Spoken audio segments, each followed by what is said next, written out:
years ago, 44% of the population of the United States lived on a farm. Today, that number is 2%. As a kid, I grew up on a farm, and here's what I did. I milked the cows, fed the chickens,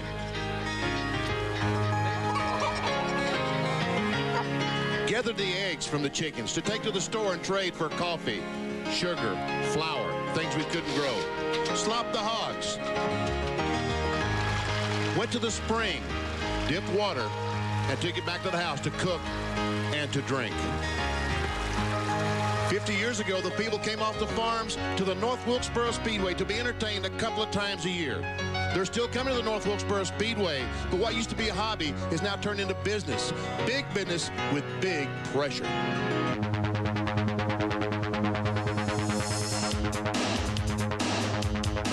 It's become weekly for us, but I don't know how long my heart can stand this. Getting old in a hurry. Got me a pit by myself because there's like 6 pits out there they're sharing. So that's all they said. They said, go qualify and get you a pit. That's what it is. Well, we qualified better, yeah. So that's a gain. That's an improvement for us. Slip and slide? Some of them. How about you? Hope not. Somebody told me a while ago, write the check to Rusty Wallace. Oh, I'm not that cocky, trust me. I mean, I just hope it works. Folks, I saw my first stock car race here at the North Wilkesboro Speedway, and every car here raced that day. Boy, have things changed.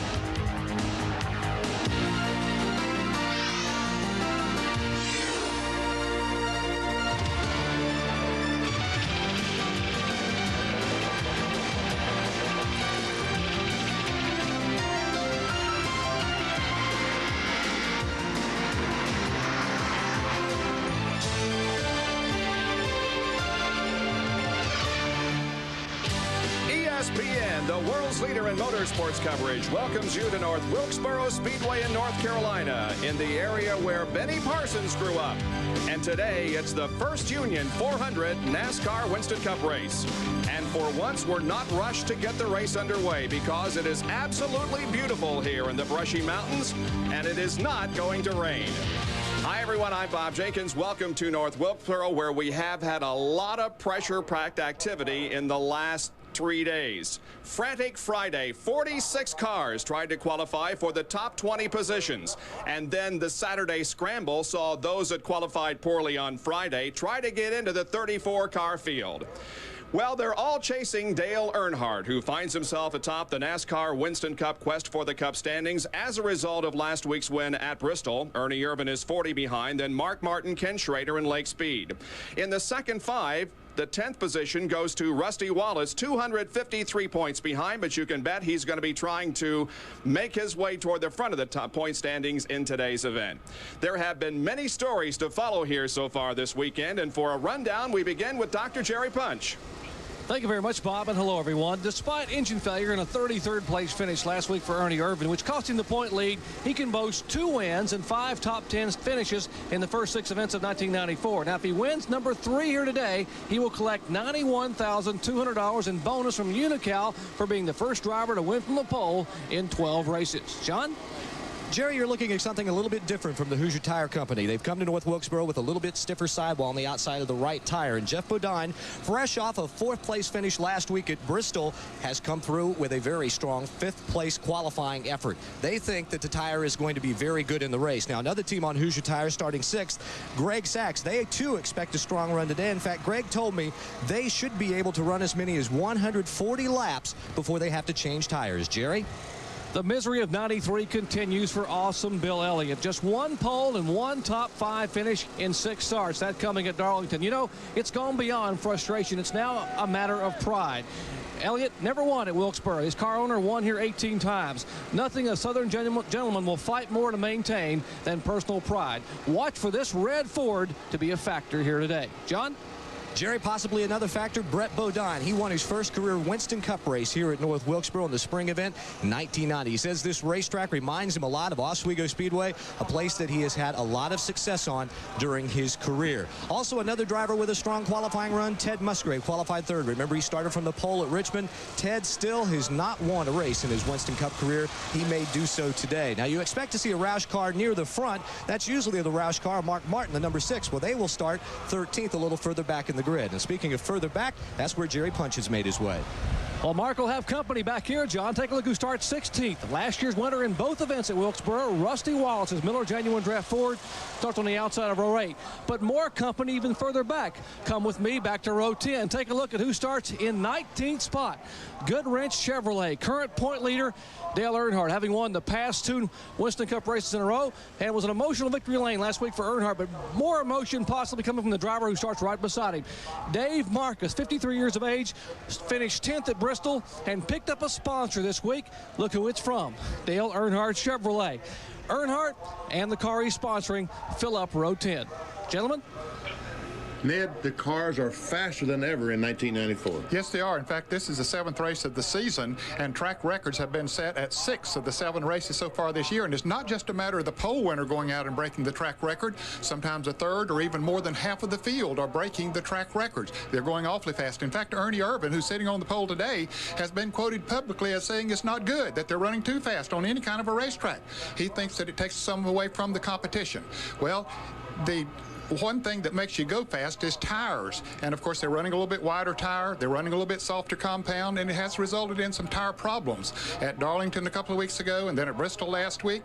I don't anticipate any tire problems here today. We'll be surprised if we see any other than the normal wear you get here at North Wilkesboro. Those that have their chassis set up right so they can get off of turn 4 in particular, that's a very slick corner with the sun shining down on it.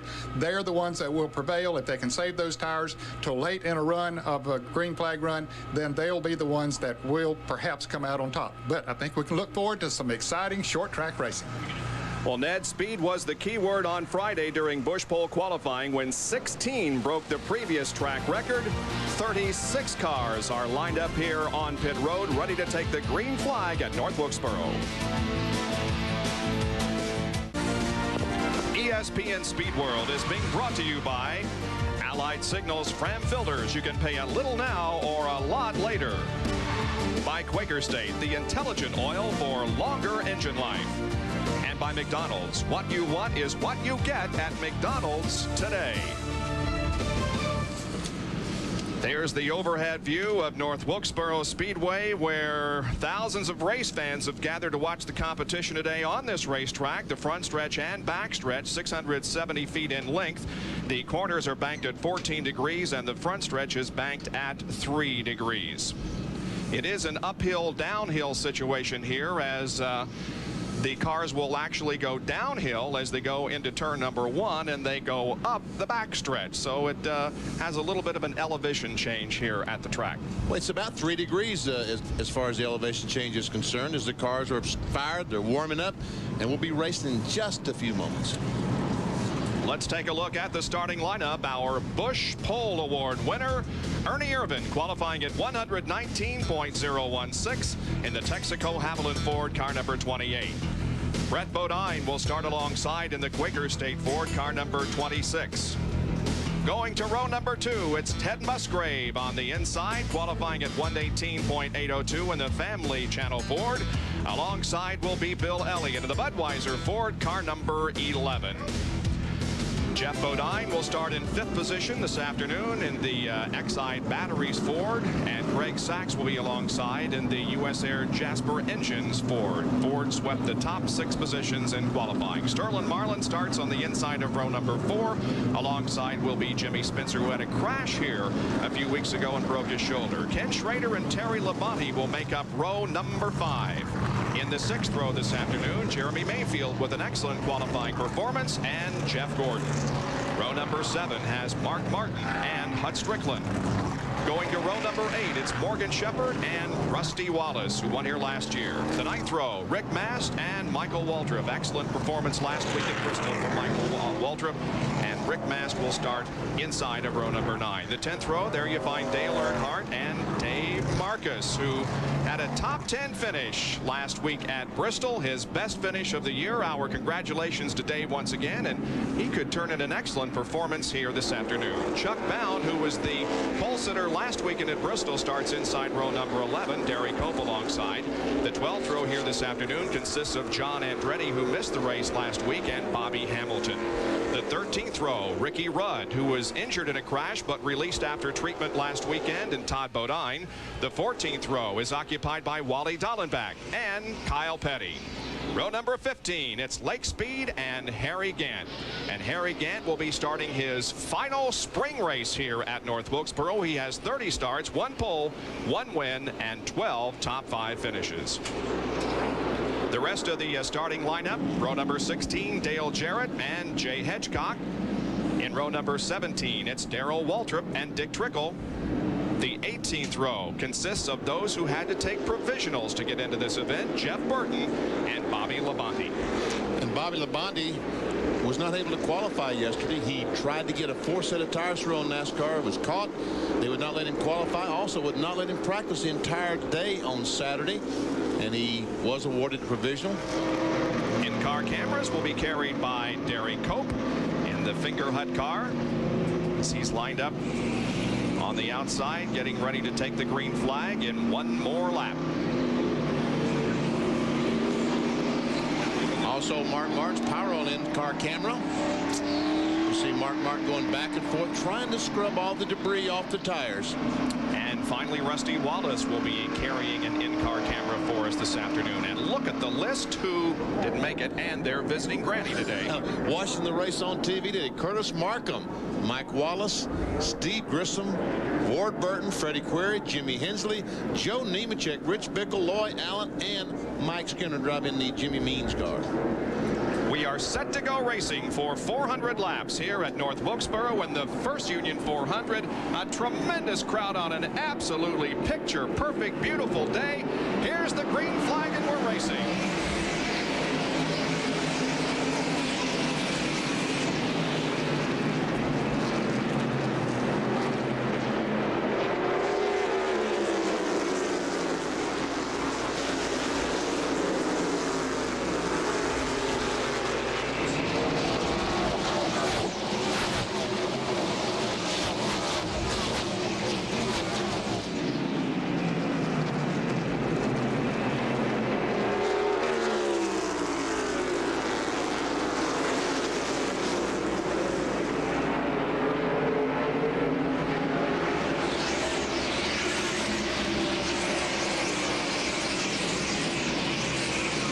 There's 2 old modified adversaries, competitors. I knew that word.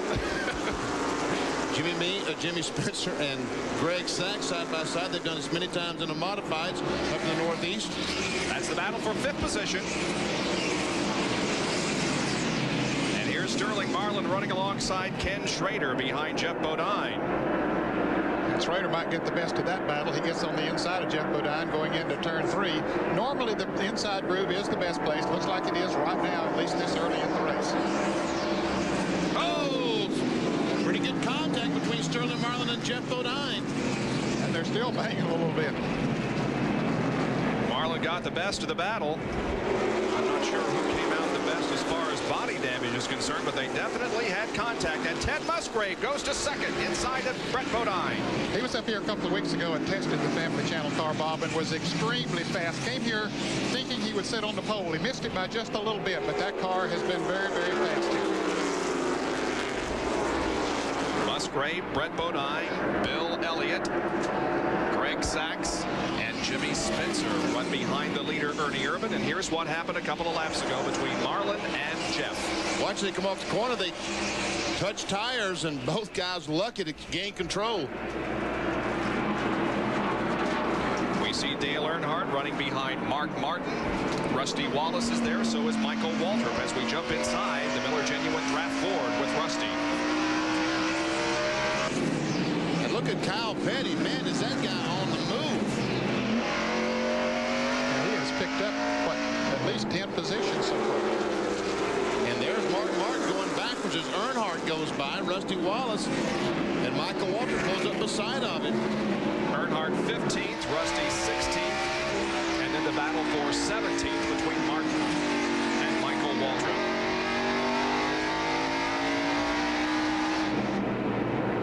Oh, maybe some contact there coming out of the corner. Yeah, here's Hut Stricklin. He gets alongside Mark Martin. Mark needs to get back in line now. Here's his opportunity to get back to the bottom of the racetrack. It's Kyle Petty is alongside Hut Stricklin. Take a look at what happened to Mark Martin here a couple of laps ago. That was the Earnhardt on the inside of Hut Kyle Stricklin. Petty almost got into the wall. Hut Stricklin had contact with Mark Martin got him sideways. Yep. Kyle got way out of the groove and lost a couple of positions. Ned, he got about 10 spots, gained about 10 spots, drove his heart out, lost control, lost all those 10 spots back. I got a good race car, so I'll get up there and try to get him back again. Here's Greg Sachs going to the inside of Bill Elliott as Greg tries to take over 4th position, and we have a crash in turn 2. Todd Bodine has spun, and the caution is out. And Todd is trying to get his car going. He does get going. The pace car pulls in front of Ernie Irvan. He will save, get in lapped. So our first caution comes on lap number 12. It's Todd Bodine spinning in corner number 2 as Ernie Irvan leads the First Union 400. We've completed 14 out of 400 laps, and the leader is Ernie Irvan. Ted Musgrave has moved to 2nd, then Brett Bodine, Greg Sachs, and Bill Elliott. We are under our first caution as a result of this. Todd Bodine goes in the corner. I couldn't see if he had contact or not. Could you, Ned? Looked like maybe he and Bobby Hamilton might have got together just a little bit. Don't know. Real close racing. Hamilton went to the top of the track and got through okay, and there was only one car involved. That, of course, Todd Bodine, and the pace car pulls off. We're set to go racing once again on lap number 16 after 3 laps of caution.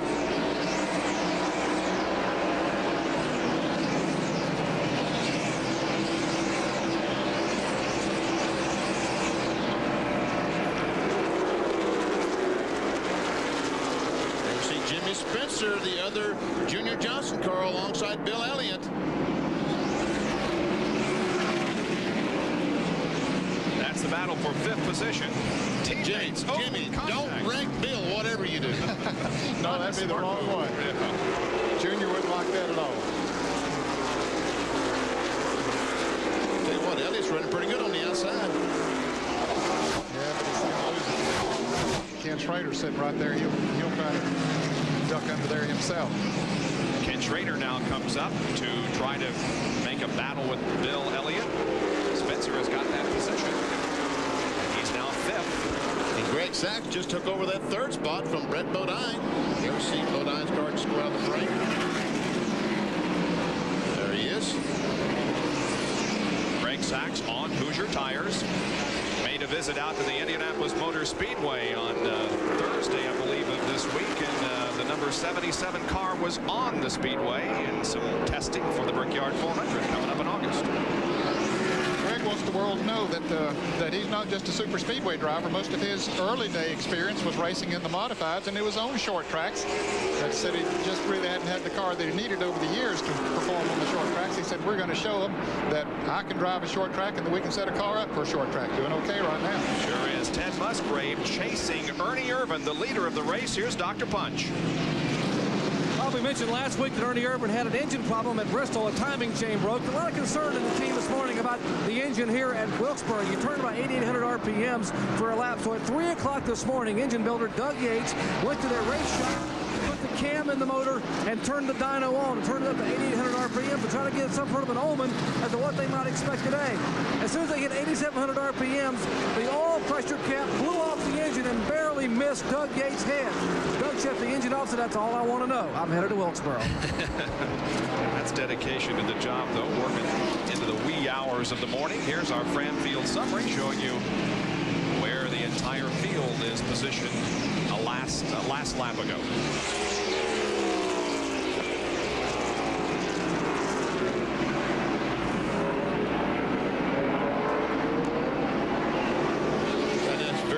that these drivers come off the corner and keep the car as straight as they possibly can. When you spin these tires, they lose that grip. They just don't ever seem to get that grip back.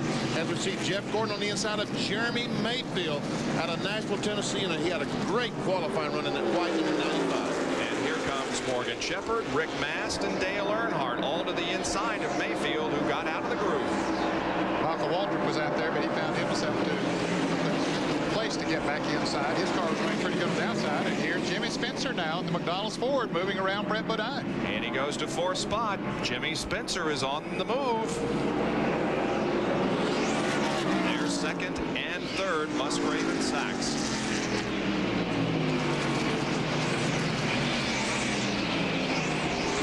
Tell you what, Greg Sachs is impressing me today, Ned. Yes, he is. Car running good. He's driving it well. D.K. Orrick was bragging to me earlier that he had 3 out of the top 6 qualifiers drove for him at one time. Both those guys drove for him, Musgrave and Sachs, and also Ernie Irvan. As we see, Jeremy Mayfield is back in the clutches of Mark Martin.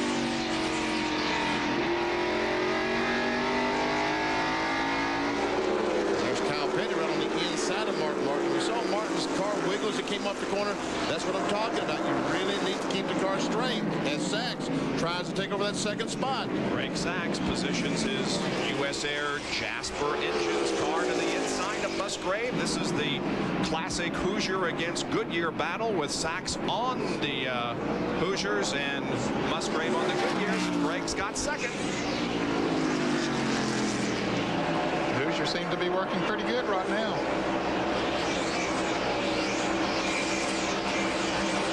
As we watch this, Michael Waltrip got by Dale Earnhardt. You know, remember Michael ran very well here last fall. Maybe he will get it back again. And look at Sachs stretch it out on Musgrave. Sure is. Those tires are working well. And with more on the tire situation, here again is Jerry Punch. Gentlemen, spoke with the Hoosier engineers this morning, Larry Talbert in particular. He said, hey, if we can get some long green flag runs, we should start to get very, very competitive around lap 30.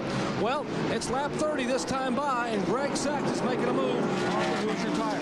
Let's check in with John Kernan. Well, Jerry, under that first caution, you noticed that Dale Jarrett came in and did it. He wasn't involved. He took on right side tires. They also put a rubber in the right rear spring. Dale could not drive the race car, so they thought they needed to take advantage of that first caution and maybe get it to handle a little bit better, but I still think he's having problems with that car. Here is Ken Schrader moving to the inside of Bill Elliott, and Schrader moves up another spot. He's now to 7th. Lost 4 positions. He started 4th, and now back to the 8th position. And his teammate Spencer has gained 4 spots. He started 8th. He's up to 4th. They just switched where they started.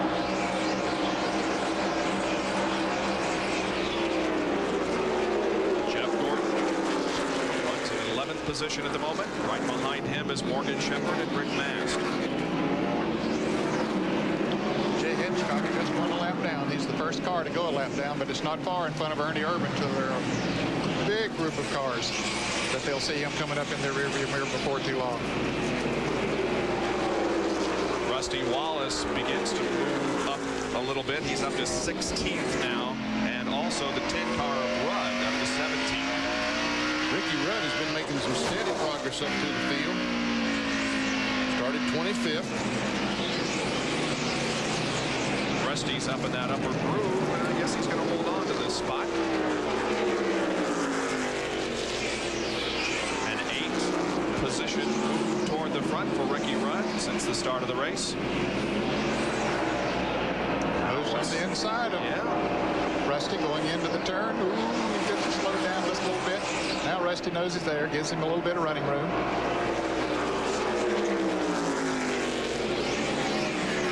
Good side-by-side battle. A lot of patience on Ricky Rudd's part to not just go in there and spin them both out. You know, Ricky Rudd moves into his new shop. When he moved in last week, he will work on this race car tomorrow in his own shop for the first time.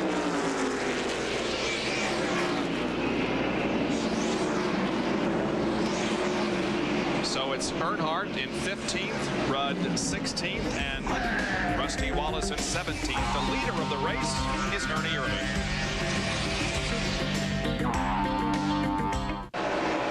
Of course, there's always a manufacturer's battle in NASCAR Winston Cup competition. Ford and Chevy tied right now, but at the moment, Ford has the top 5 positions at the end of 42 laps here with Irvan, Sack, Spencer, Musgrave, and Geoff Bodine. The manufacturer's battle will reveal to you that Chevrolet has not won a pole position so far this year. However, they have had 3 wins, and Ford has all 7 poles and an equal number of wins. As far as the numbers are concerned, it's 45 apiece for Chevrolet and Ford, and Pontiac with 20. And Ernie Irvan is working on some heavy traffic. While we're on commercial break, he passed 6 or 7 cars, put them a lap down. There we see Jeff Burton, the last car to go a lap down. He's right behind Harry Ginn. And Ginn is 28. So here goes the 28th guy in the grid, the serial, going a lap down, and now Chuck Bound will be next. And Benny, he's doing that on the outside. They're moving down to the inside, giving him running room most of the time, and his car's working wherever he wants to run it, on the outside or the inside. I'm talking about Ernie Irvan as he comes up to lap these cars. There's Dolan back in the STP Pontiac going a lap down, and Jeremy Mayfield, a great qualifying run, he now is a lap down after about 45 laps. And Chuck Bound, pole sitter last week at Bristol, in jeopardy of going a lap down, he and Dave Marcus. And with more on Jeremy Mayfield's story, here's John Kernan. When Jeremy Mayfield came to the track on Friday morning, just about all the veterans told him, Jeremy, you're going to have a lot of trouble here in North Wilkesboro. It's hard to get a handle on it. So with those thoughts in his mind, Jeremy went out for his very first practice laps and said, hey, this place is just like my home track in Nashville. You drive it the same way. He felt very comfortable, and he qualified very, very well, 11th. He said his plans for today were to try to stay out of trouble, get as many laps as he can, and he also had Chief Rick Red, who came up to help him today. But now he did go a lap down. Their plan, get experience to apply to the second race in the fall. And here's another battle with Terry Labonte in number 5 and Brett Bodine in number 26. And they're fighting for the 8th position, 7th position, Bob. That Brett losing a couple of positions there. And Ricky Rudd still making his way towards the front. Up to 13.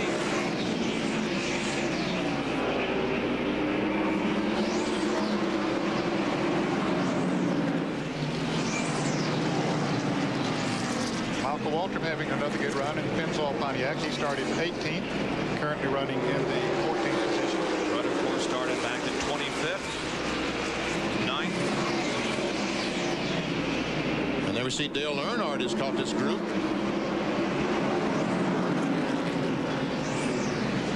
And Earnhardt goes in the corner a little higher and seems to be running a little higher than most of these cars. Might be trying to work that top groove out. Kind of like the sprint cars running up in the loose stuff.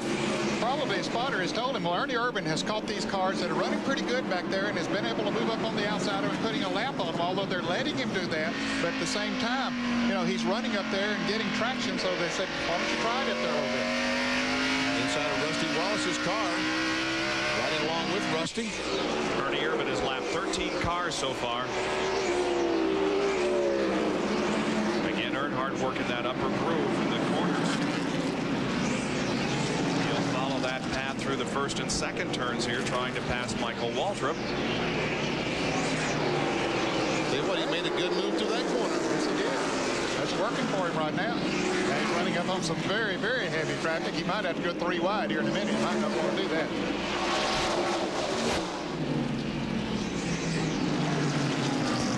Brett Bodine, of course, won his only NASCAR Winston Cup race here in 1990. We now have 23 cars still on the lead lap. We've had a long green period here.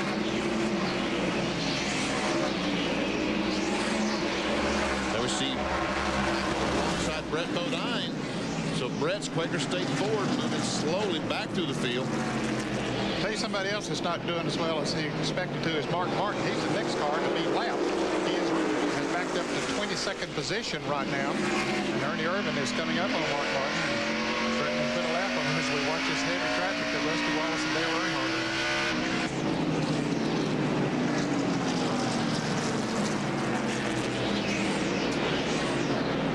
See Rusty on the very bottom of the racetrack, the preferred line normally. But Earnhardt up on top of the racetrack trying to find some grip, evidently. Whoa! Almost lost her that time, loses a spot. He got out of the zone where the grip was that time. You better believe he did, big time. There is Mark Martin, who is about to go a lap down in 22nd position. John Kernan. Bob, as you can see, the back end wiggled as Mark came off of turn 4 right now as Ernie Irvan trying to put him down a lap. Mark's car has been very, very loose. In fact, from about the 5th lap in, the car has gotten just looser and looser. So they are hoping for a caution period soon so they can come in and make an adjustment. Looks like several cars are hoping for that caution period very soon as we keep an eye on the leader in the upper right box and the battle for position between Rusty Wallace and Dale Earnhardt. And look at Bobby Hamilton. The Kendall Pontiac moves up right behind Rusty Wallace. Narrowly escaped being involved in our first caution with Todd Bodine, but obviously that car is running well. He's to the inside of Rusty now. And Bill Elliott, as you can see in the upper right, is about to go a lap down, Jerry. Well, just the opposite problem for Bill Elliott that Mark Martin was having. Elliott's car is too tight. You heard Benny Parsons say at the beginning of the show, you got to be tight to be able to get hooked up coming off the corner. Well, Elliott's car is so tight that it has a push in the middle of the corner. He cannot get the car to turn. So he just goes one lap down as Ernie Irvan makes the pass. 17 car Darrell Waltrip has been in for a pit stop as we continue to watch this battle among 5 cars for position. Bobby Hamilton moved by Earnhardt and Rusty Wallace.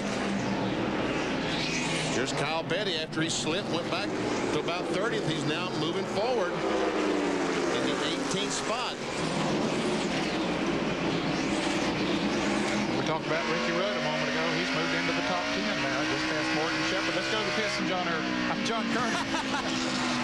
Hey, John Irvin's a good friend of mine, as he is yours, Ned. I don't mind being mistaken for John Irvan.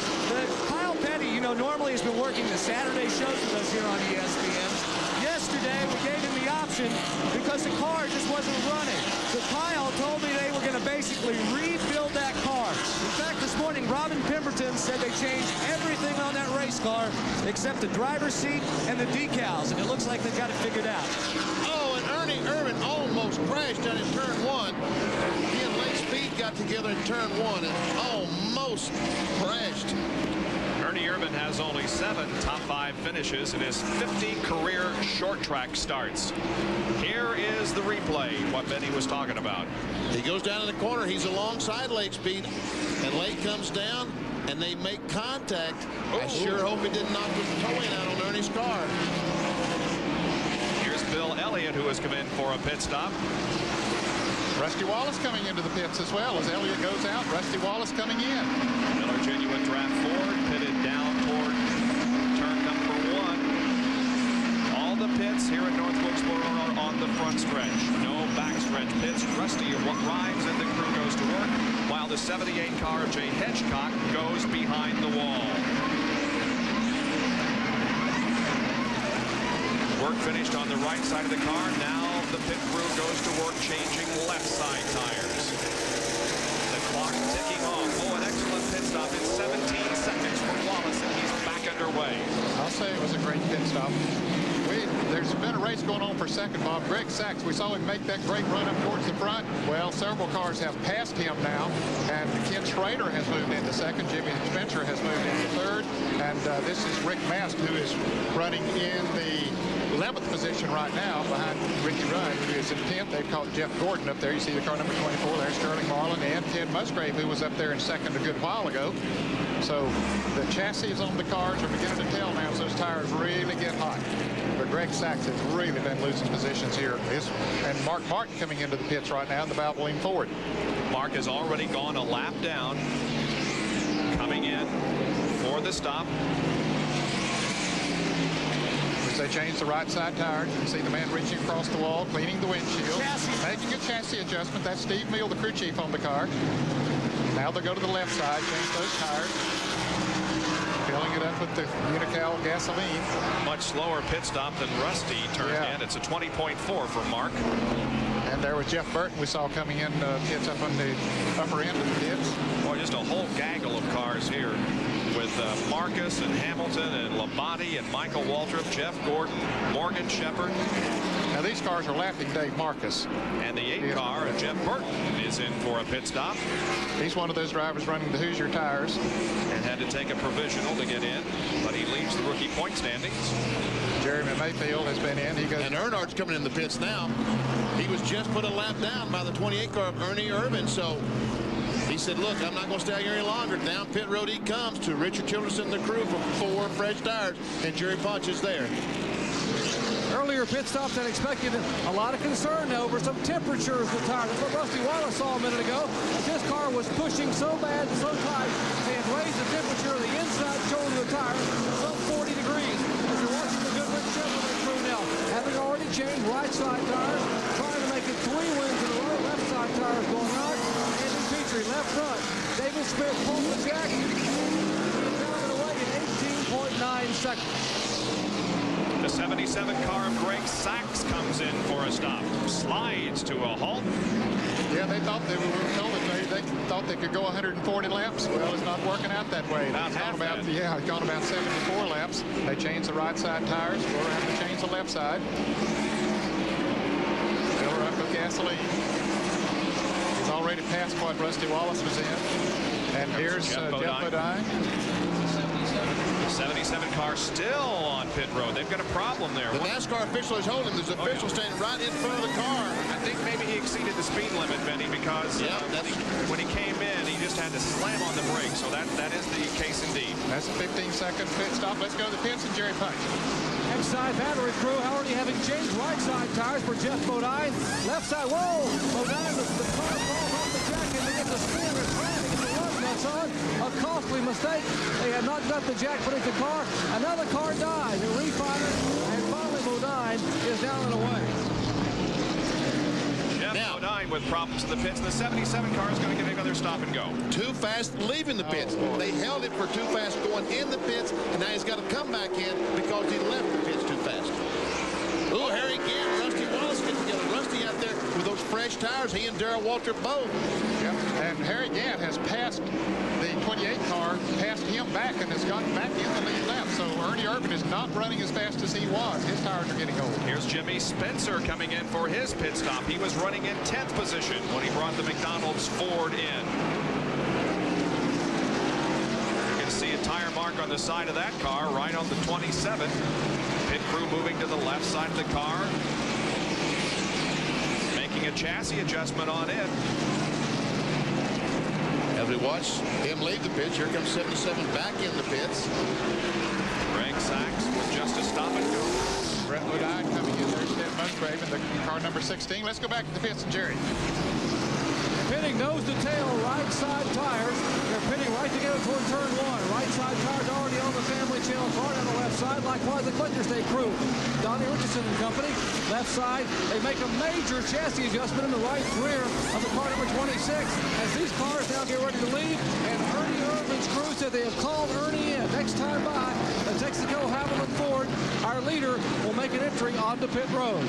So we'll watch for that. Ernie Irvan off of corner 4. He's on pit road, as a matter of fact, as Kyle Petty is also in for his scheduled pit stop. And here's Jerry again in Ernie Irvan's pit. 35 miles per hour. Ernie stops it right on the march they have made here in the concrete pits of North Wilkesboro. Right side tires going on.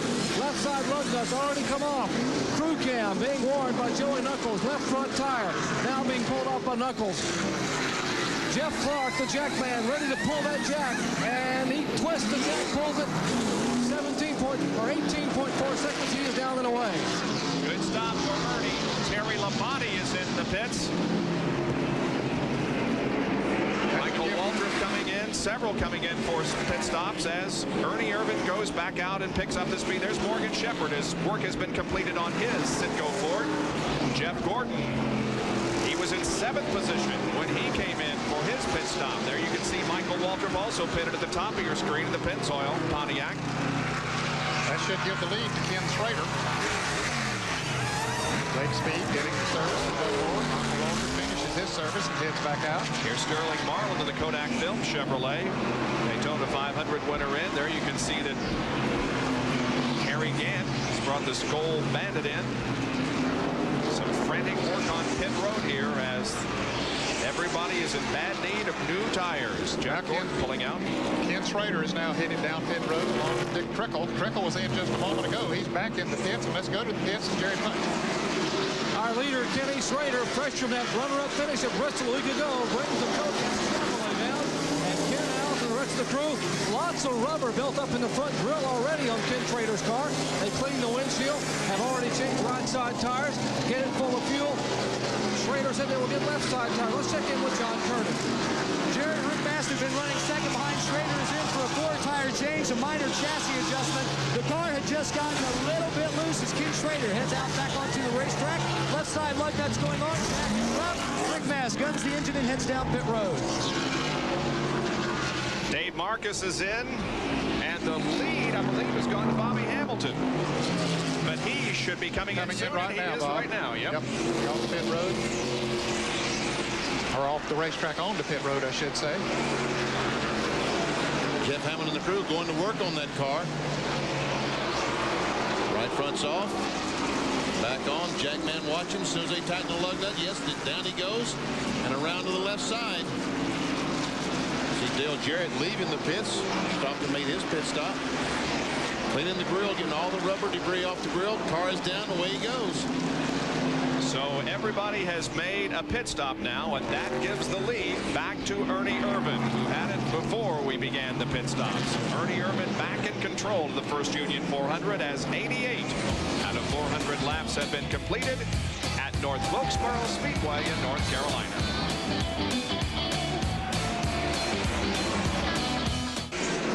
Welcome back to ESPN's live coverage of the First Union 400 NASCAR Winston Cup race from North Wilkesboro, North Carolina.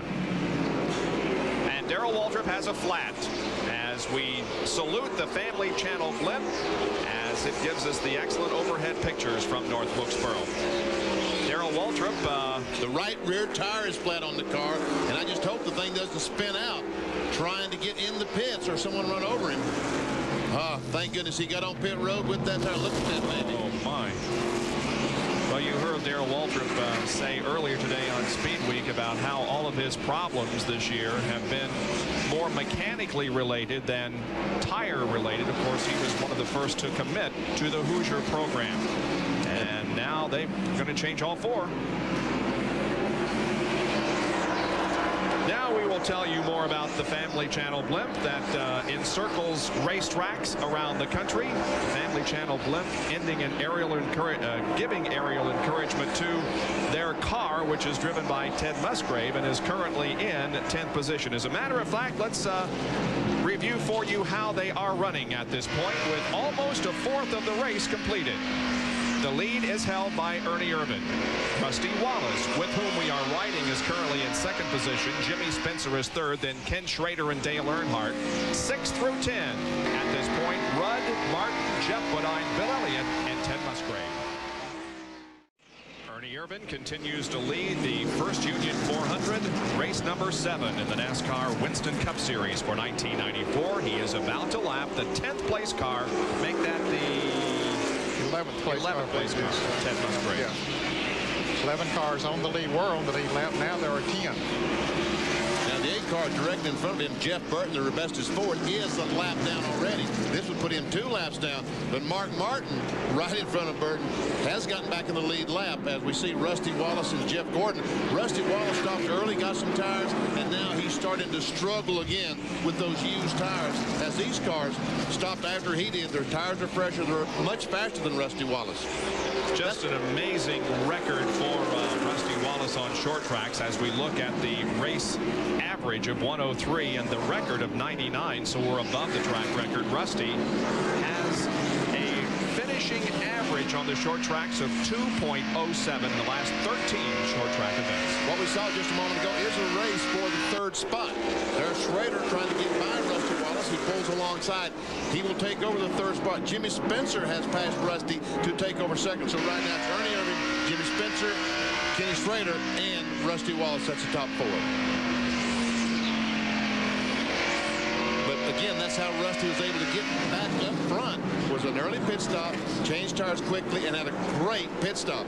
Also, Dale Earnhardt had a great pit stop and stopped a little bit early as Ernie Irvan puts a lap on Mark Martin. And they go out and they run from 1 to 2 seconds faster per lap with the new tires on. Ernie Irvan stayed out there a good while, and so that let them go 8 or 10 laps running that second 1 to 2 seconds per lap faster. And so that, yes, put them up there. But as you say, now their tires beginning to get heat up and struggle again.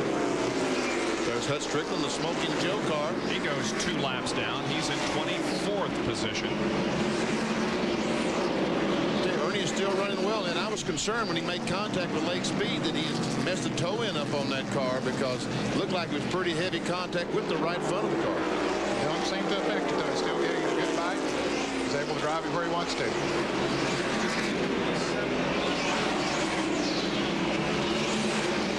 And not too far in front of him. Well, there we go over to our second place car of Jimmy Spencer, the McDonald's Ford. So Ernie has a half a lap lead on Spencer. More than that.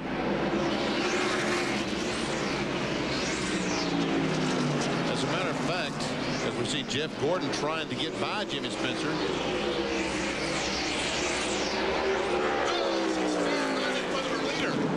Right in front of our leader of spin, Jeff Bodine. Bodine's car is up against the wall in turn number 2. And Jeff was running in 7th position when that happened, and he was right in front of the leaders, I believe. Yes, he was. As a matter of fact, Ernie Irvan was in heavy traffic. And someone made contact with Jeff Bodine. I'm not sure exactly.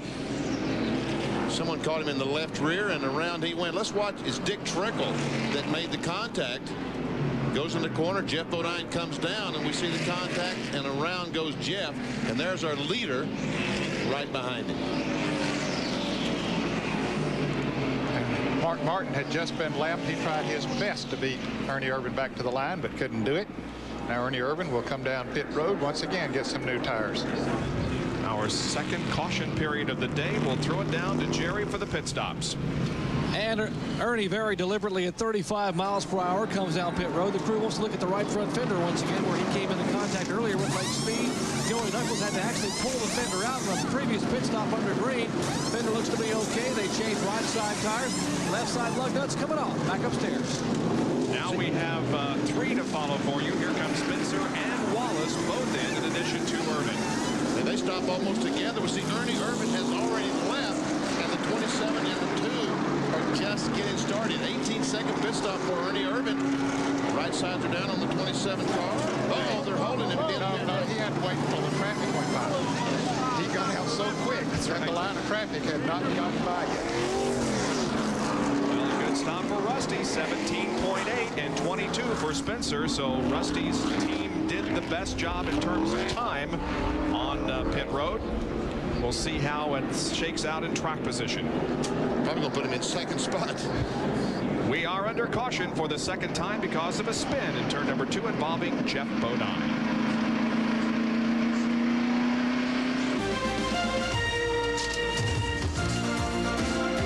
Track Facts brought to you by Quaker State, the intelligent oil for longer engine life. For years, Winston Cup teams have mounted amplifiers or ignition boxes inside the car as a backup system. They're wired to a simple toggle switch so the driver can flip a switch and change to a backup ignition system. However, Ted Musgrave, that box in the car is only part of the whole system. That's true, Jerry. The other 2 parts of the car are mounted under the hood. It's ignition coil and a distributor. What happens if you have a problem with the ignition coil, the driver would have to come down pit road, the crew would have to physically open the hood and manually switch the wire from one to the next. But in 1994, the Family Channel team has rectified part of the need for an unscheduled stop. That's true. This little unit right here unites both of the coils into one, so now the flip of the switch is all it takes. Incredible. Ingenuity applies even to ignition systems in 1994. All all kinds of technical advances in Winston Cup racing. They don't get to rest anymore. You know, used to you had a problem like that, you give them the pits and rested a while. Now you got to go back to work. All right, our pit stop summary shows that Irvan was in first and out first. Spencer lost a position. Ken Schrader also lost one position. Rusty Wallace gained 2 because of his 17.8-second pit stop, and Ricky Rudd stayed the same in 5th position, just about to go back to green. And there are only 7 cars in the lead lap. Dale Earnhardt is in 6th place, and Terry Labonte is in 7th place. And Mark Martin, we see right alongside Ernie Irvan. He is the lap down, as well as Sterling Marlin.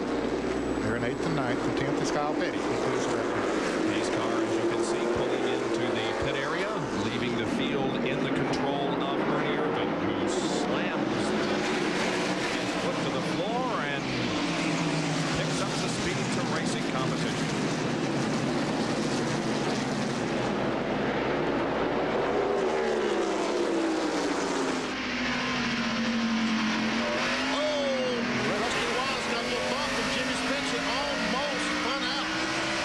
He did. You watched him sawing the wheel and trying to keep control of that car. I was about to say, this is the time when things get a little bit hairy on the restarts. They're running side by side. Drivers that are lap down trying to get back in the lead lap. There's Spencer and Schrader and Ricky Rudd. They're all on the lead lap. And here's the replay of the bump that Rusty got. Rusty on the outside of Mark Martin, and Jimmy Spencer goes up, just touches him in the back. And I tell you what, Jimmy could have really made a mess if he'd have drove up beside of Rusty, then made it 3 wide. He decided to back off wisely. Jimmy Spencer continues to run 3rd, and Wallace in 2nd position. And Spencer has 8 previous starts at North Wilkesboro. His best finish at 3rd in the 1991 First Union 400. Rusty won both events here at this track last year. Kyle Petty gets alongside Sterling Marlin. These guys are racing for position. It's about 7th, isn't it? 9th spot. Yeah. And looks Jimmy Spencer passes Rusty Wallace for 2nd. Boy, he's racy, isn't he?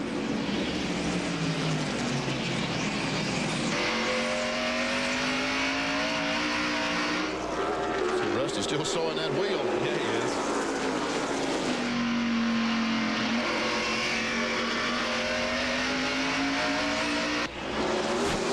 This is a very poor transition, Benny, but speaking of using your hands, how was that milking the cow? Had you forgotten what you had learned several years ago? I tell you what, I milked for about 2 minutes, and I said, somebody got to help me out. My hands are exhausted, and arms and everything else. Wonder how the cow felt. Yeah, really. Should have gotten a comment from the cow. Can you imagine doing that twice a day? No, 7 days a week. Used to, I did, but yeah. Thank the Lord for ESPN. Here's the interval between 2nd and 3rd, and the leader, Irvan, continues to hang on to the advantage. And look at the difference between old tires and new tires. I'm pretty impressed with that old tire speed, Ned. 3.5 seconds. Used to about 22 seconds. Yeah, but those tires were not that old. Hadn't been that long since he ran in the pits. Had he run another 30 or 40 laps, I think we'd have seen him up over 21 seconds. But still, there was a second difference in the lap speeds, even at that. And I tell you what, Ernie Irvan is howling forward. Looks about like he did in Martinsville last fall when he dominated that race. His first victory with Robert Yates. He's just checking out on him. Here's the interval between Irvan and Spencer. 3 seconds, 4.5 back to Rusty, 4.2 to Rusty Wallace, 4.8 to Kenny Schrader, and 5 seconds, a little over 5 seconds back to Ricky Rudd.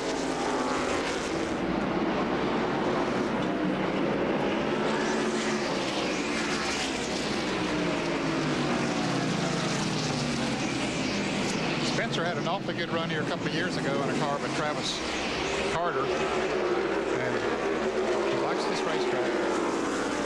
Junior Johnson has the most wins of any car owner here, and this is the battle for 3rd position between Rusty and Kenny. Rusty Wallace Wallace not hooked up like he was last year, Ned. Doesn't seem to be, not today. Of course, it's still early. He may get it before the day's over. You can rest assured the Buddy Parent then will be making a lot of adjustments on the car. Here's Terry Labonte moving into fifth place. Terry gets it. There's Morgan Shepherd right behind him. Morgan's a lap down. He's being shown in 12th position.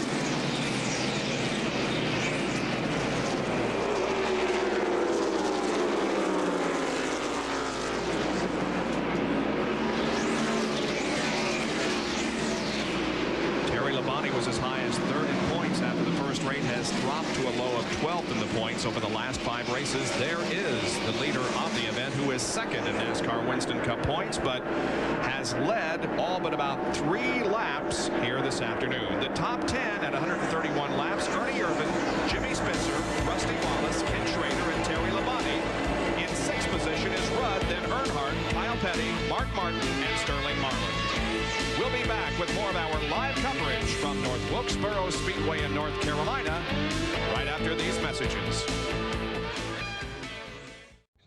Let me tell you about exciting, okay? Driving around a racetrack at over 200 miles an hour, that's exciting. These are just flakes. Well, what do you think? These are really good. They're crispy, too. Really? Yeah, they're mighty good even with nothing on them. What are they? Hey, Charlie. Yeah. Kellogg's Corn Flakes? How could I be so dumb? You got 500 miles to think about it. Kellogg's is proud to sponsor NASCAR champion Terry Labonte. Welcome back to the first Union 400 NASCAR Winston Cup race from North Wilkesboro, North Carolina, that is currently being led by Ernie Irvan. The 5 car has slipped to 4th position. Got by Rusty Wallace on the last lap. There goes their 2nd place car. There's their 3rd place car, 4th and 5th. Of course, that 5 car is Terry Labonte. Yep. You know, a week from today, after the Martinsville race that we'll have live for you, we'll have 2 days. We'll begin 2 days of coverage of the NFL draft. Now, I realize that the Carolina Panthers aren't going to be involved in that draft. However, we have with us in the booth the Director of Business Operations for Richardson Sports Limited Partnerships, and they, of course, own the NFL franchise known as the Carolina Panthers. Mark Richardson, welcome to the broadcast booth here, Mark. Thank you, Bob. It's good to be with you this afternoon. You a race fan? I am, especially today. Boy, it's hard to grow up in North Carolina without being, huh? It is. I grew up here in the Carolinas and started watching about 7 years ago when I moved up to Charlotte, and have really enjoyed it. You grew up around, or went to Spartanburg High School, didn't you? Yes, I did. Yeah. Clemson University. Yes, sir. And when you come to a race, you never know when you might find a football coach. That's true. Well, you see Dale Earnhardt, the Goodrich Chevrolet, struggling a little bit right now, Ned. Yes, he is. The car seems to have gone away a little bit. Here's Ernie Irvan starting for lap cars again. So Earnhardt is a lap down now. Well, okay, we got to ask you, Mark. There's the Joe Gibbs-owned Interstate Battery Chevy driven by Dale Jarrett. Does Joe have a future with the Carolina Panthers? Well, I think that's up to Coach Gibbs to decide. Of course, we had an interest in him. Anybody who's looking for an NFL head coach would have an interest in Joe Gibbs. But his decision earlier was he doesn't want to get into coaching. He's enjoying NASCAR, and he wants to concentrate his efforts there. So I think really the ball's in his court if he wants to get back into the NFL. Aren't you going to be at Martinsville next week? 2 weeks in a row you go to the races? No, I'm not going to be there in 2 weeks, but I will be watching the NFL draft on ESPN. There you go. I am sure there was a lot more work than meets the eye to establishing, first of all, getting the franchise, and then all of the work that goes into putting a team together before they actually get on the field. It is. It's a tremendous amount of work, but we're very fortunate here in the Carolinas. You see on an afternoon like today at the first Union 400, they've got packed stands, and just riding around and looking around earlier, there were a lot of Carolina Panthers caps, and if you see the people here at the NASCAR racing, they're very loyal, and that's the same type of loyalty and support that we're anticipating when the Panthers start play. Recognize that guy? I sure do. It'd look better with a cap on. This says Carolina Panthers. Right. I tell you, Mark, it has surprised me traveling all over the country, and you see those Panther caps and shirts and things like that. You folks are doing a good job in that, getting the word out and marketing. Well, thank you. It's NFL Properties helped develop our logo, and I think the popularity of the team is based on the logo, the nickname, and also the color scheme. It seems like the black, blue, and silver combination has been very popular, not only here in the Carolinas, but across the United States and also internationally. We're watching 16th, 17th, and 18th here with Jeff Gordon, Harry Gant, and Bill Elliott. Elliott has been falling back. He started in 4th position on lap 86. He was back to 10th, then 15th, moved up to 12th, and then has fallen back to his current standing of 17th. So the problems for Bill Elliott are rearing their ugly head again. Bob, I thought I heard us say when Dale Jarrett was lap there a moment ago, we might have said Dale Earnhardt. So for the fans, it was not Dale Earnhardt. He has not gone a lap down. He's not running as good as he was, but he's in 7th position, still on the lead lap. Yeah, as a matter of fact, he's, well, almost a half a lap from being lapped. So that was my mistake. Earnhardt is on the lead lap in 7th position. Here is a battle for 2nd position between Jimmy Spencer and Kenny Schrader. Kenny looks like he's going to get 2nd. That 2nd place last week in Bristol went to Schrader's head, didn't it? Yeah, it did. He wants to do it again. Yeah. And improve one spot. He has been running good all year long. He really has. He currently stands 4th in the Winston Cup point standings. Hasn't had a victory in quite a while, but he's been knocking on the door. Spencer finally decided, look, let him by. Let's get in line because we're just losing ground running side by side like this.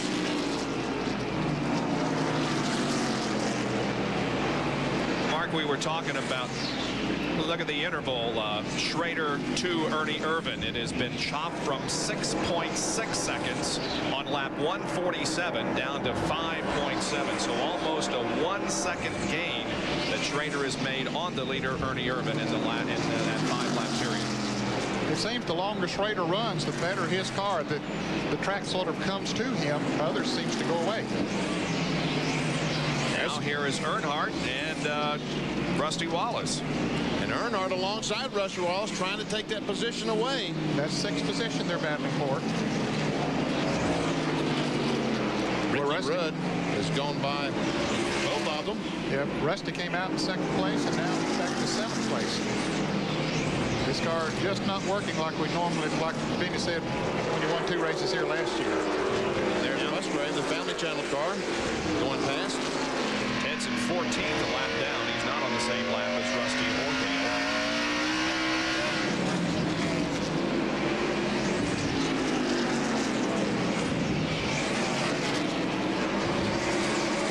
Look at the front fender on the 25. It's been hit. Jerry, what about that? Well, Bob, NASCAR has told both the teams, number 25 of Kenny Schrader and Ricky Rudd, who had the almost identical problem in the car number 10, the Tide Chevrolet Tide Ford. At the next pit stop, they will have to bend those left front fenders back in. Otherwise, this close racing at Wilkesboro could possibly allow a cut tire, and that fender being bent outward on the left front. So we'll watch for that to occur when Schrader comes in for his pit stop. And Dale Earnhardt went by Ricky Rudd. So Earnhardt now moved up to 5th spot. I said a moment ago he's running badly, but it seems like he's getting the handle back and going towards the front. There's the leader, Ernie Irvan. And John Kernan, what's the story with Ricky Rudd? Well, Benny, he has radioed in and told Bill Engel that the car is not as good as it was, that the car continually is getting loose and harder to drive. Now, we would anticipate pit stops in about 25 to 30 laps. They would change 4 tires and also make a chassis adjustment to try to tighten the car up.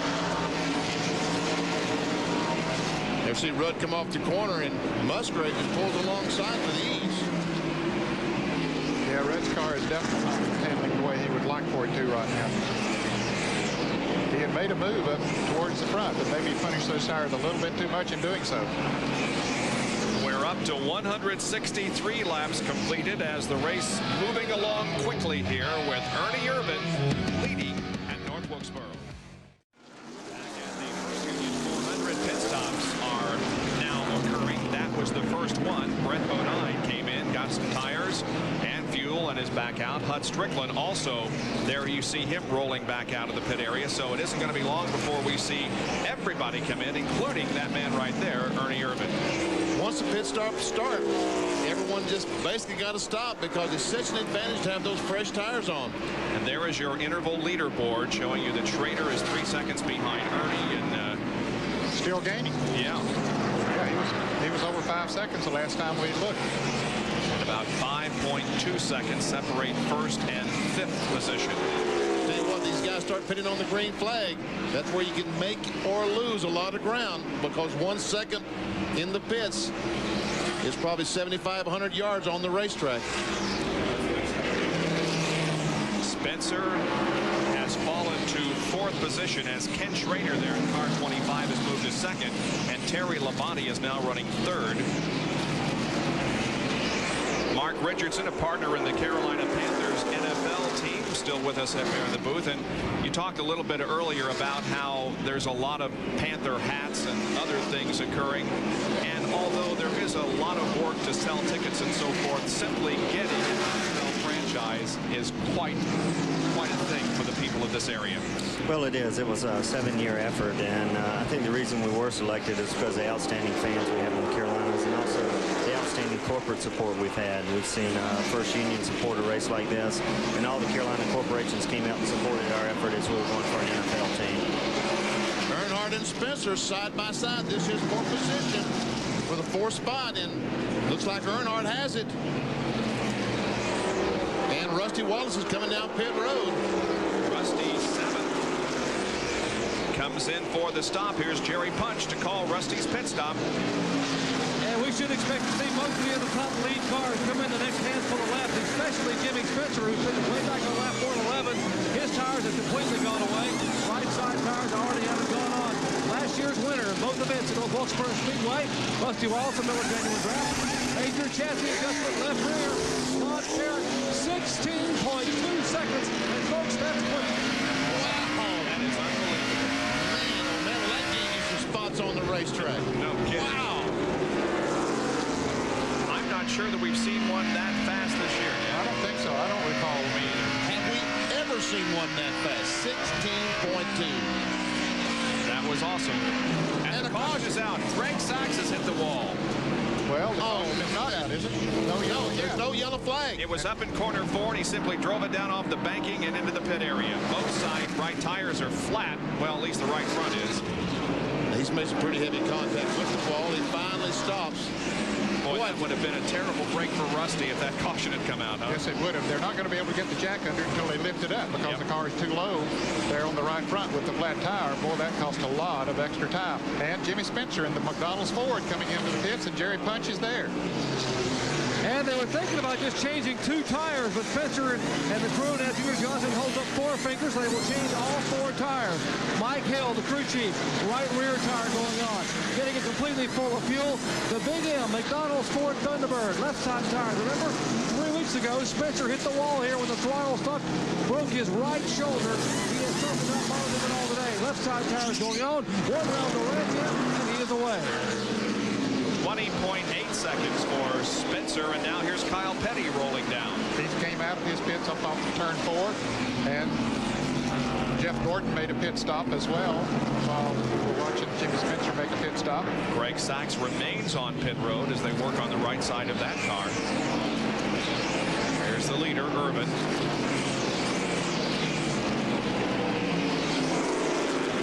Here comes Mark Martin down pit road to make his scheduled pit stop. Comes to stop. Jeff Trotcher throws the jack under the right side. Steve Meal go changing the right front. Torrey Martin back on the right rear. Here comes Bill Elliott. Brings the Budweiser Ford in. Spin it all the way down towards turn 1. And everybody will change 4 tires. So Mark Martin heads back out. Keeping it under the 35-mile-an-hour speed limit. Here is Harry Gann. Going back on the racetrack after making a pit stop. Harry Gann is sharing the pit today.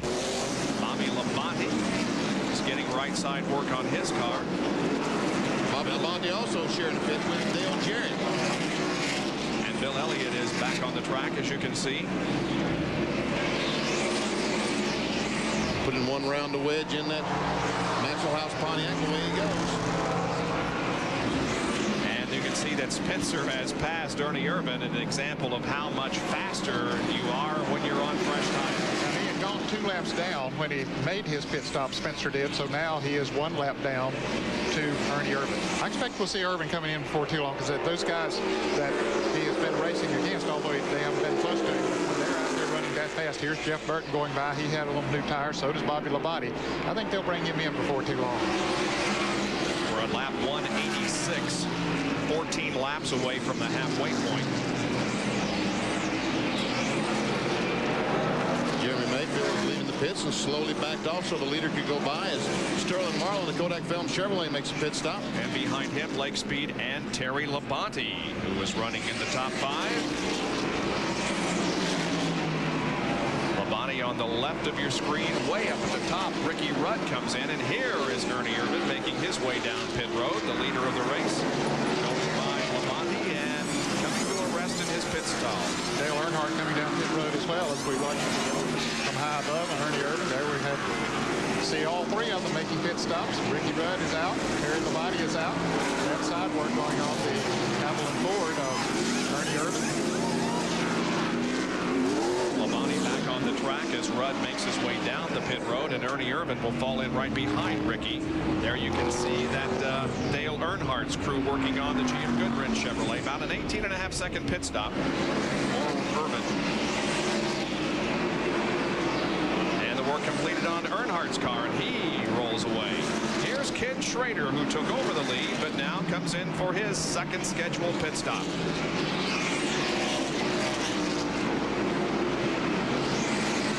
There the time before when they made a green flag pit stop, Bob, and was pretty far behind once they got those stops made. I think they decided we've led a lap already, so let's don't get ourselves in that position. Let him be out there running 1.5 or 2 seconds a lap faster than we are on the old tires. So they came in 19.4. Pretty good pit stop for Ken Schrader and the Kodiak.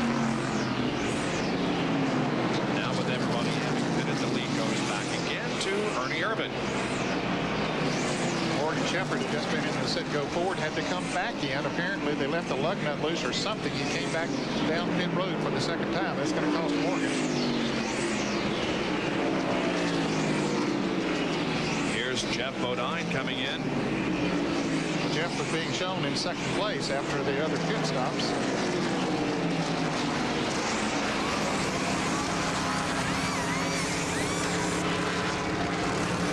Right side's going on.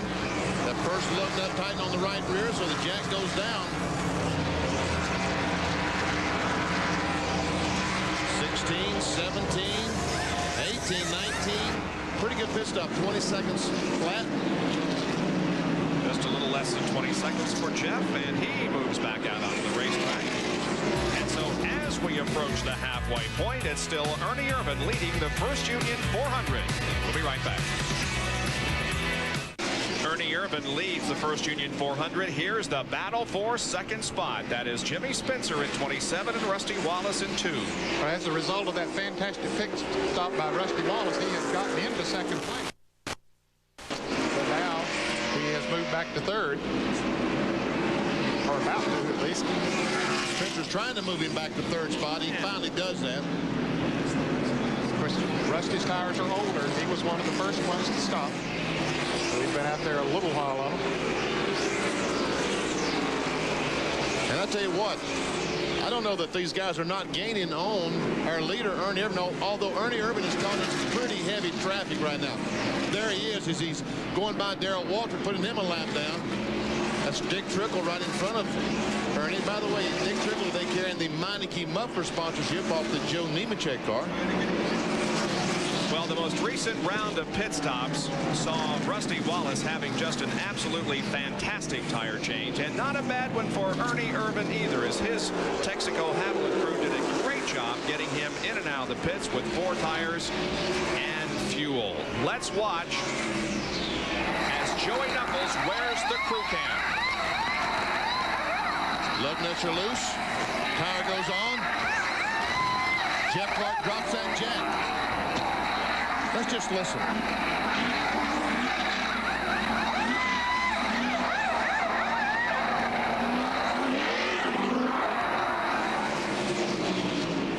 the way a pit stop is done.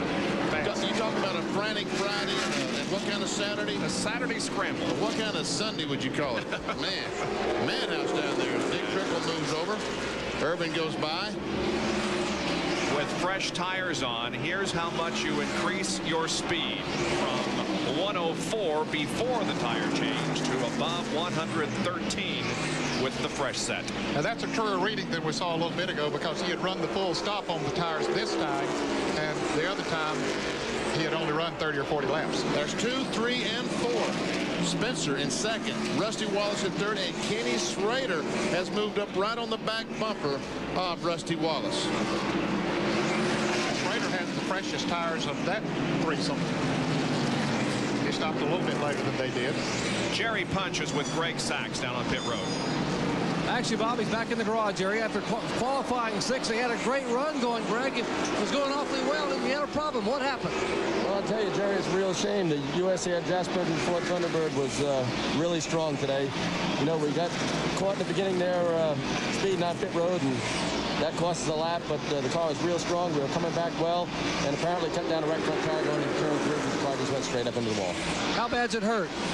It's hurt pretty bad. They're going to put a new truck arm on the right rear and do some repairs to the right front suspension. But we'll do our best to get the USA Jasper and Ford Thunderbird back on the track and get the most points we can. Tony Furr and the crew beneath the car here in the garage area trying to replace those trailing arms, and they're trying to get the car 77 back on the speedway. All right, thank you very much, Jerry. Rusty Wallace slides backwards. He's gone from second to fourth here in just a few laps. So those seconds that he gained in the pits are being lost on the racetrack. And here now is the battle shaping up for second as Schrader begins to challenge Spencer. I'm telling you, Schrader is running. Spencer spins and backs her in the wall. Jimmy Spencer's quest for his first win, and he was running as well as anybody out there, with the possible exception of Ernie Irvan, may have come to an end here as he has contact with Ken Schrader. He at least goes a lap down. There we see the leader come by, and I think the 8 beat him back, but I'm not sure the 16 made that lap up. We'd like to thank Mark Richardsons for stopping up and spending a few minutes with us here in the booth. And Mark, a lot of good luck with the Carolina Panthers. Just not a whole lot of luck against the Indianapolis Colts, where I hail from. Well, you got to be careful when you say that down here. Stop those Colts, Mark. Anyway, thanks for joining us. Good luck to you. Thank you. It's been nice being with you today. All right. Mark Richardson, partner in the Carolina Panthers, the 29th, I should say, NFL franchise. Let's go to Jerry Punch.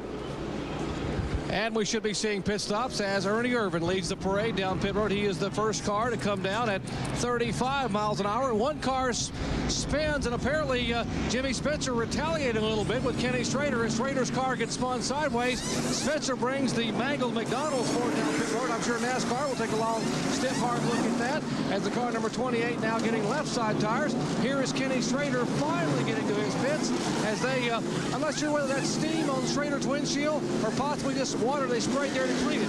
And now Ernie Irvan is down and away, and Ricky Rudd is also in the pits, as is the car number 25 of Kenny Schrader. There we see the 2 cars moving. Ricky Rudd is starting to move, but the cars in front of him on down pit road already moving as Schrader, Labonte, and Kyle Petty all go back on the racetrack. Well, that was quite a few minutes there, wasn't it? Man, I'm telling you. Now we have a very busy pit road as those who were a lap down come on to pit road for their service. And here is the replay. Well, it's one of those situations going in the corner, and Spencer thought the racetrack was his. Schrader thought the racetrack was his. They made contact, and around goes Spencer, and luckily no one else hit him.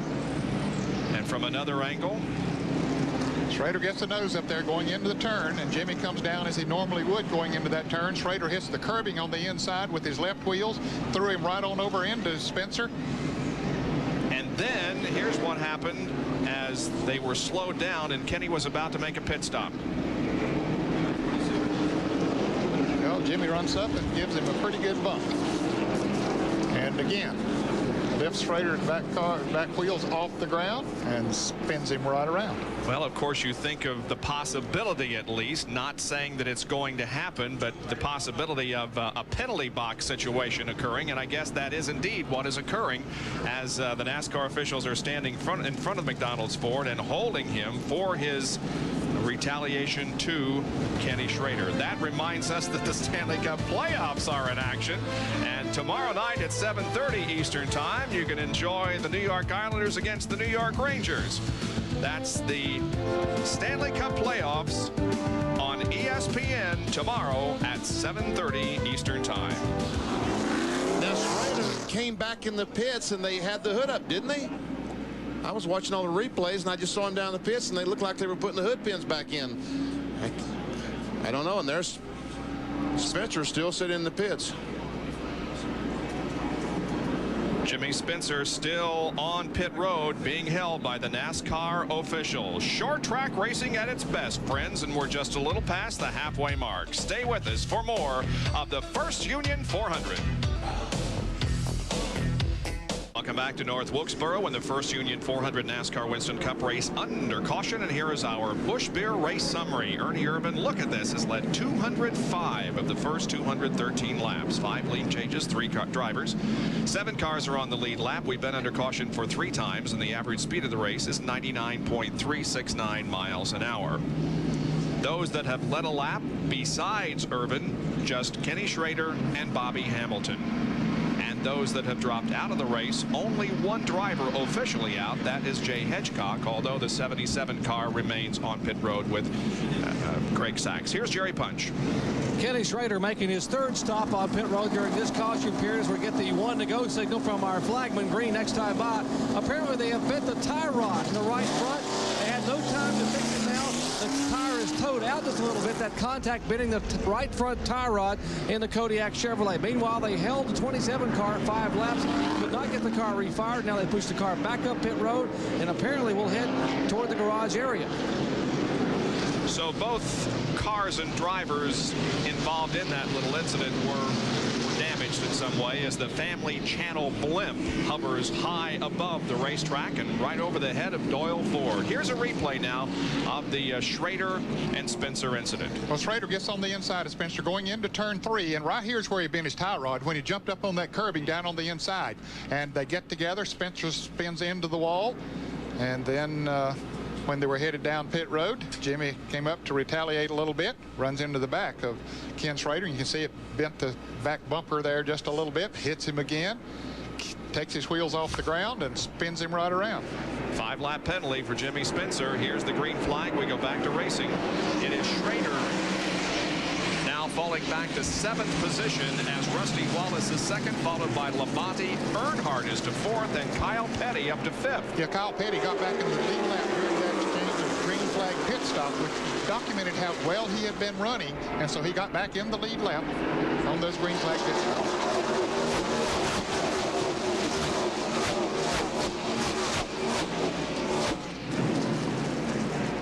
Now let's see if anyone can catch Ernie Irvan. Haven't been able to all day. Maybe with these last tire changes, chassis adjustments, someone has hit on the combination to be able to compete with the Howland Ford.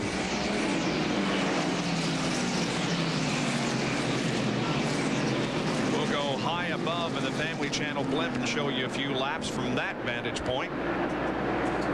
There's Kyle Petty right in front of Sterling Marlin.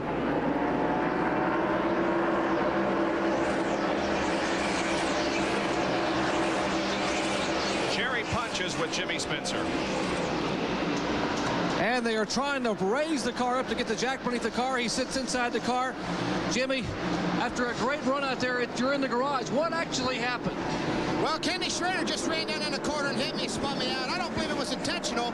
And then of all things, I got my car jammed in gear, and I couldn't get the thing out. It slowed down quick enough. I hit him in the back end, but I didn't mean to spin him out. But that's one of the things, it's just racing, and I just hope he has a good finish. But I look at it as racing. What goes around comes around. Jimmy, what's wrong with the car now? You came down pit road and held you a little bit. What's wrong with the race car? Well, hell, he pushed the damn thing, the rear clips down on it. He pushed me down in the corner, and it's just a shame. The McDonald's team has not had any luck at all this year with we still ain't had any luck, and just got to wait for Martinsville. And indeed, they will wait for Martinsville, but looks like their day is probably over here in Wilkesboro. Kyle Petty goes by Earnhardt, takes over the 4th spot, puts Earnhardt back to 5. Kyle's running well today. He is in 4th position, and his best finish of the year so far has been a 5th at Richmond. So he's on his best performance of the year at this point as we show you a Fram Field summary. 7 cars on the lead lap. Now race for 2nd place once again. Rick Hendrick had Kenny Schrader up racing for 2nd spot and running 2nd. And he's falling back, and he's got Terry Labonte up in the Kellogg's Cornflakes car battling for that 2nd spot. The last time the race was won from the pole, as Ernie Irvan is trying to do today, was Terry Labonte in '88. Here in North Wilkesboro. I'm sorry. What did I say? You said the last race won from the pole. Oh, yeah. Okay. Here in North Wilkesboro. In North Wilkesboro, correct. The last time that the race was won from the pole was last fall in Martinsville, right, by Ernie Irvan. Yep, he's the last one to get the Unical money. Which is the reason we have a $91,200 Unical bonus available today. Kyle Petty started 28th. His highest position is his current position, 4th, and his lowest position is where he started. And he was 28, a lap down at one time. Yeah, so that's worse than when he started. Right. Really. I mean, you know, because he's a lap Same down. position, but a lap down. Right.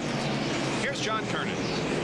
Well, Bob, earlier I told you that Kyle and his crew has changed everything on the race car yesterday, both the seats and the decals. Well, today, Robin Pemberton says the only thing they've done, they've made one minor chassis adjustment. Every pit stop has just been for 4 tires, so when they rebuilt that car, they made the right guess. Their strategy, 2 more stops. They'll go to lap 280, make a stop if it stays green. That way they'll have 1 more stop to make at around lap 340 as Greg Sachs heads back out onto the racetrack. Bob? He was in the pits about 53 laps, and the Jasper Engines US Air Ford is back on the track. And as he said, he wants to get back out and maybe have a chance to gain some position. Somebody else would have to fall out for him to do it, but that would mean a few points if that does happen. Ernie Irvan leading in the Hamelin Texaco Ford in the First Union 400. Here's the top 10 now. Ernie Irvan the leader. Rusty Wallace is running in 2nd spot. Terry Labonte 3rd, then Kyle Petty and Dale Earnhardt. In 6th position after 230 laps, it's Ricky Rudd, Ken Schrader, Sterling Marlin, Mark Martin, and Harry Gant.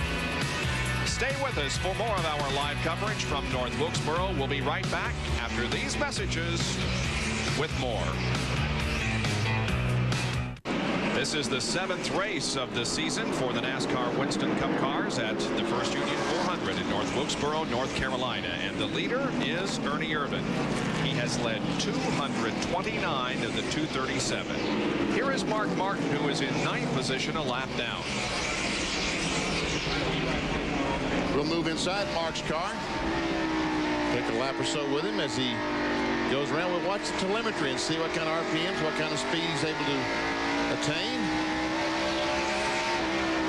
8,400 I saw. I'll watch the RPM. Somebody else got to watch the miles per hour. 129, I believe. 85 to 129. Down the back straightaway should be a little bit slower. Speed was the same. Yeah. 129. 85 again then. Huh. Very consistent. We'll go in Derrike Coach's car in the Fingerhut Ford and see as he's right behind the Adidas Factory Stores of America, Todd Bodine. 7,900, so not really near the RPMs. It could be a difference in gearing or speed on the racetrack. More than likely, Derrike is running a little higher gear ratio, which will not turn the engine between the RPMs. Of course, he's not running quite as fast down the straightaway. We saw 126 there. We saw Mark 129.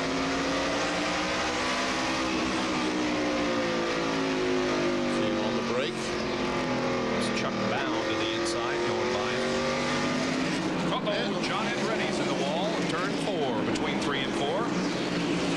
Andretti was running 30th. Financial World Magazine car has come in contact with the wall in turns 3 and 4, and the caution comes out over the speedway once again. This is the 4th time this afternoon that Doyle has had to reach for the yellow. Telling the slow cars, come on, catch up with the field. Look at that beautiful blue sky overhead. That is really Carolina blue there. Boy, it is. This is just a perfect day. You couldn't order one better than this. Well, the pace car is out there. The field is stacked up behind it. That means that the pits are open. And a triple split for you. Kyle Petty on the bottom. He's had some great pit stops this afternoon. Here's John Kernan. Bob, it's going to be a 4-tire change. They're going to make a minor chassis adjustment, try to tighten the car up a little bit. Now Ernie Irvan and Rusty Wallace are on the top. Here's Jerry. And Ernie Irvan's already had right side cut. They put 1 round of bite in the car. 21.7 for Kyle as he is down pit road to the Mellow Yellow Pontiac headed toward us. Ernie Irvan's already 16.3 seconds for Larry McGrail's led crew of Ernie Irvan. 18.8 seconds for Rusty Wallace in the Miller Genuine Draft Ford. We might mention they put 1 round of bite in the car number 28, the left rear, and a great pit stop as the crowd cheering in the background for the Texaco Haviland crew. Wow, that was a match of what Rusty Wallace's crew turned in earlier. It sure was. And look at Dale Earnhardt now. He was down at the end where we really couldn't see, and I don't know how they're going to rule that at the end of the line down there, Ned. I tell you, he made a whale of a pit stop because he's going to be up there in 2nd or 3rd place. Dale Earnhardt has positioned himself ahead of Rusty Wallace and behind Ernie Irvan. We'll see if that's the way they take the green flag. When we come back to North Wilkesboro, North Carolina, and the First Union 400. Stay with us. We're still under caution here at North Wilkesboro. The pit summary shows you that Ernie Irvan came in first and went out first. Rusty Wallace lost 1 position. Terry Labonte lost 4. Kyle Petty maintained, and Dale Earnhardt made the big move, going from 5th before he came in to 2nd as he came out. Hey, look at this. Well, at least they got the no hair on the guy on the left, right, huh? I need to buy a wig for that guy. I can see that right now. That's pretty good. Thank you, guys. Ned, you are getting younger every day, aren't you? It looks that way. I think that was me, Ned. I think that's me there on the right. Okay, We are under caution because of John Andretti's incident with the wall up in turn 3. Looks like he may have gotten a little help there, huh? Sure did. Is that the 77 car? Yes, it is. Greg Sachs. Yep. The car number 77 touched him, similar to what we saw Kenny Schrader and Jimmy Spencer. Now, Ernie Irvan had a 16.3 second pit stop, and look at what happened when Ernie got back out onto the track. Some high fives in that pit, that's for sure, but a great effort by that crew. All right, here's the green flag, and we're back to racing now. On lap 250, we have spent the last 6 laps under caution. Oh, wow, look at Earnhardt go up. No one else has been able to do anything with Ernie Irvan. Maybe Earnhardt can. Hasn't led this race, and he'd like to get 5 bonus points. Only Schrader and Hamilton, besides Irvan, have led today. Rusty Wallace trying to get alongside Earnhardt and take that 2nd spot away.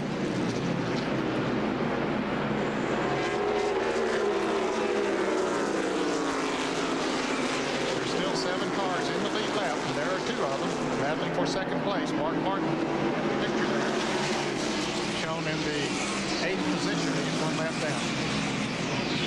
Rusty is going to take 2nd from Dale. Although Earnhardt is not very anxious to give up that position, as he still works the high side of the racetrack. Finally does take that 2nd spot away. Mark Martin is in 8th position, a lap down. That's the car that's right behind Dale.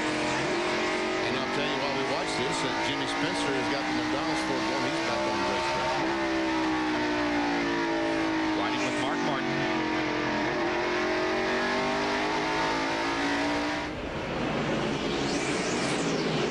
Now Rusty beginning to move away from Earnhardt just a little bit. Here comes Kyle Petty. Moves alongside Lake Speed. Kyle Petty might have the 2nd best car here this afternoon. There's Schrader. Lake Speed is in 21st position, being shown 3 laps down.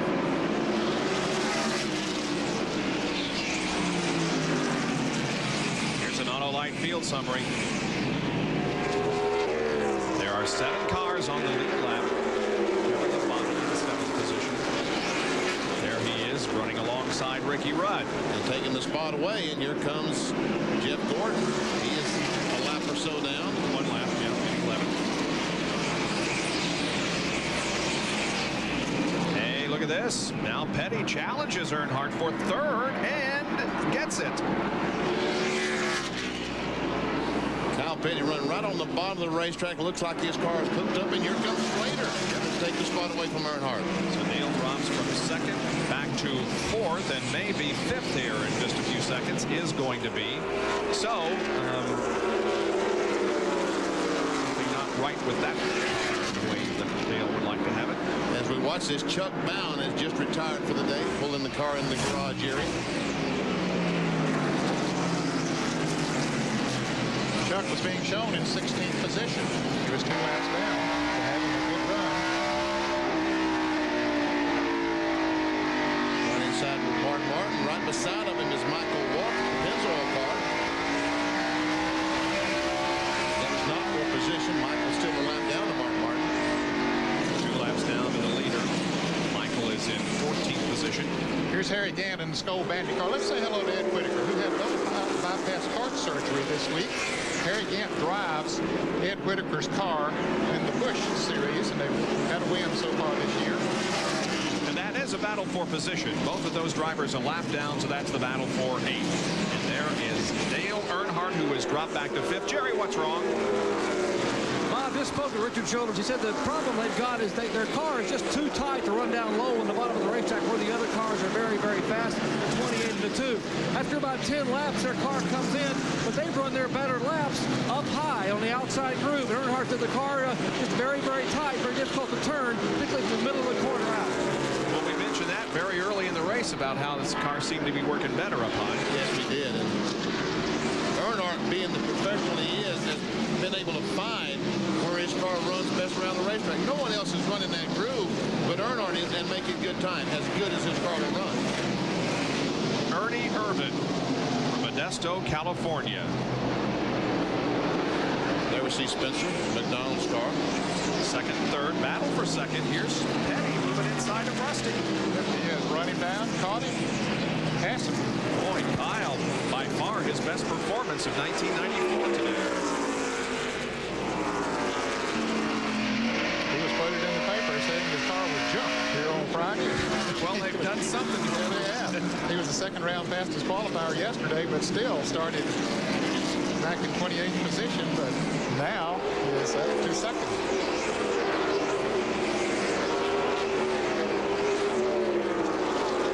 Bill Elliott and Darrell Waltrip, a couple of former champions, and Schrader, Earnhardt. I attended a luncheon earlier this week at which Dale Earnhardt was the featured speaker, and he does a great job. Most of it was questions and answers, but boy, he fielded the questions just really well and did a fine job. Here's the interval between first and second and third. And the snapshot will allow you to see who's running where on the racetrack.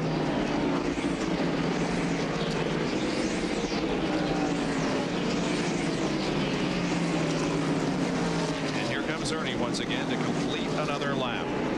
So he now leads Kyle Petty, who has moved to second position with 134 laps to go.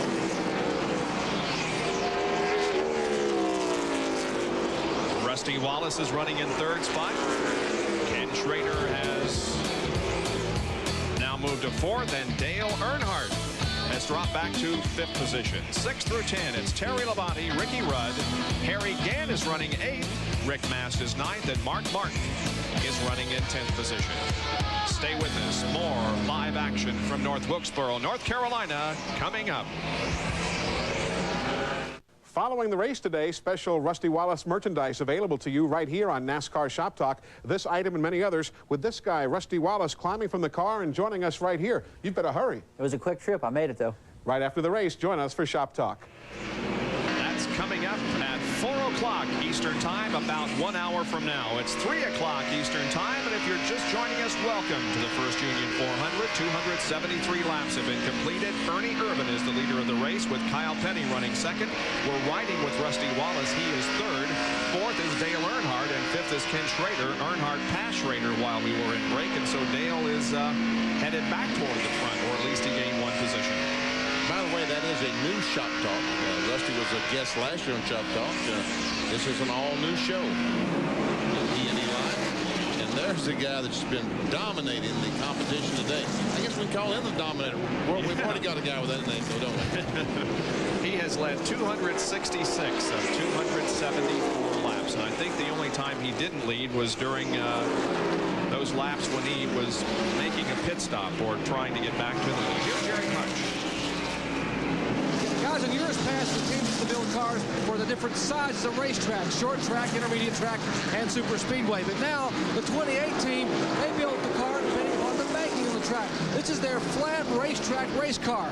The car they ran last fall at Martinsville and won the race. The car that Ernie drove in Richmond early this year and won. And of course, 1 year ago in Richmond in 1992, this was the car that Davey Allison drove to victory in his final win. Go by the 4 car just a moment ago, the Kodak Film Chevrolet. The last time on the pit stops on the second time around, Ernie Irvan and Geoff Bodine made some contact on pit road, and it really knocked the toe in out on both cars, and both Geoff Bodine and Ernie had to slow down. Had to slow down. And that pit starting Marlin 2 laps down. He's being shown in 13th position. And Geoff Bodine is still 1 lap down. I meant Sterling Marlin, that's it. I said Ernie Irvan, I spoke incorrectly. Sterling Marlin and Geoff Bodine made contact on pit road. Maybe I still had Ernie in the Kodak Film Chevrolet. Well, shame on you if you did.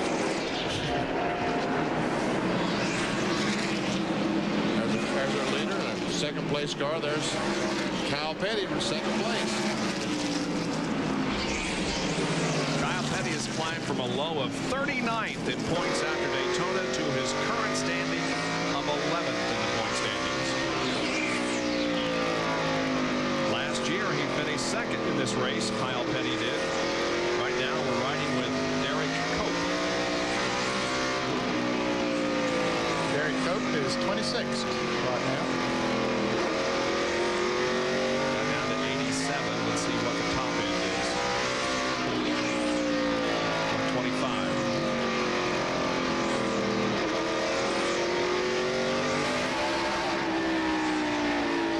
Now to Mark Martin.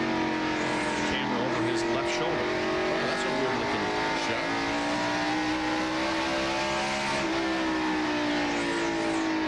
129 miles an hour. Look how he uses his right hand over on the left side of the steering wheel.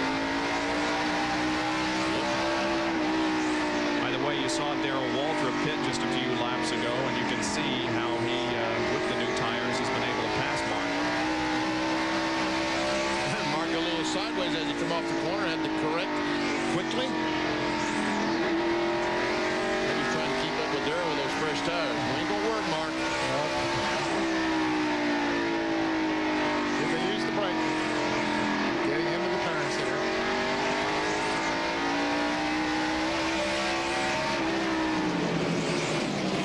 Schrader and Earnhardt are battling for position again. They've been trading this spot for the last few laps. Now Schrader has gone back ahead of Earnhardt. Back in 4th spot and moved Earnhardt back to 5th.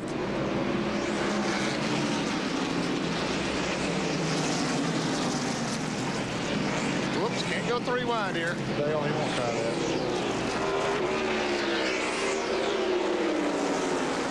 Derrike Cope moves down to the inside, out of the way. Ernie starting on, and now you got me there.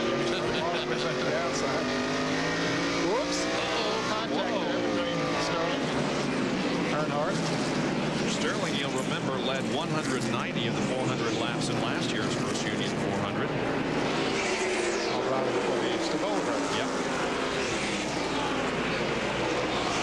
Here is a battle for position. The 1 is Rick Mast. The 24 is Jeff Gordon. Then Geoff Bodine. Also in that race. Yeah. The one car, Rick Mast, is in 9th position. Jeff Gordon is 10th. Is 11th. And Derrike comes into the pits. Yep.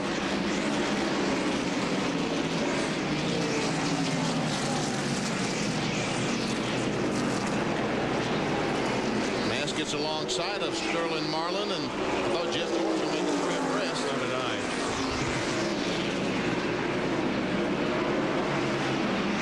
See Dave Marcus back there trying to run that high group as well. Dale Earnhardt. Dale Jarrett, of course, is also in this group of cars. He is in 27th position. Yeah, they just left Dale Jarrett. They was having a tough day here today. That's about as bad as I've seen him run in the race. Just, I gave him some advice, and apparently was ill advice. Way to go, Dad. Apologize to him. Well, there's two things going to happen there, Ned. Number one, you're not going to do that anymore. And number two, they won't listen to you anymore. That's right. Now we see Terry Labonte taking the position away from Dale Earnhardt. So Earnhardt goes back to 6th now. And Michael Waltrip went by as well. He is a lap down to this, 2 laps down to this group of cars. By the way, we can tell you that Ernie Irvan, the leader, has picked up the 5 bonus points for leading the most laps. Sterling Marlin has fought that thing as long as he could. Decided to bring her in and get some tires on it. So there's good racing throughout this 5/8 of a mile oval, but Ernie Irvan has everything to himself in the lead. With 108 laps to go here, Ernie Irvan continues to hang on to first place. Kyle Petty is running 2nd, then Rusty Wallace, Ken Schrader, and Terry Labonte. In 6th position is Dale Earnhardt. 7th is Ricky Rudd. Harry Gant runs 8th. Jeff Gordon 9th, and Jeff Bodine is running in 10th position. Stay with us. More from North Wilkesboro right after this. Cars continue to encircle North Wilkesboro Speedway here in North Carolina. There are the top 5 and the manufacturers that they represent. Ford is leading. Petty and a Pontiac is 2nd. Wallace and a Ford is 3rd. And then 2 Chevys with Schrader and Labonte. Well, we can just change that. Okay. Because now we got a Chevrolet in 3rd, and the Ford is back to 4th. Schrader passes Rusty for 3rd.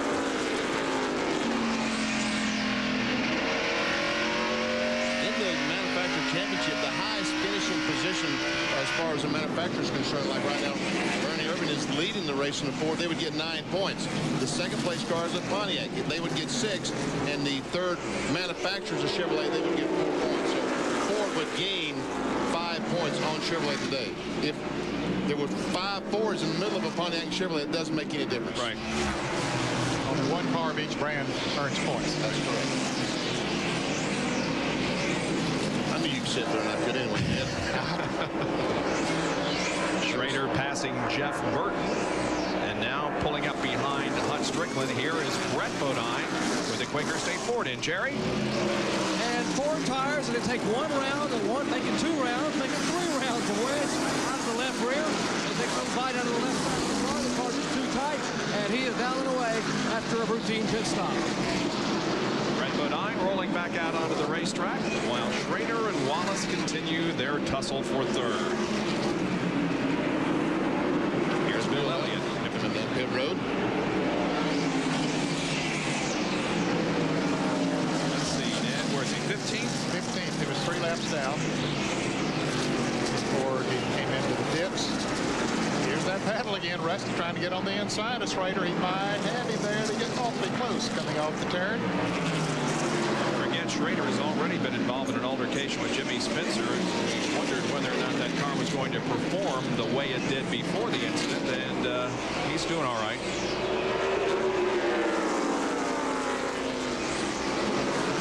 Now here comes Labonte up behind Schrader.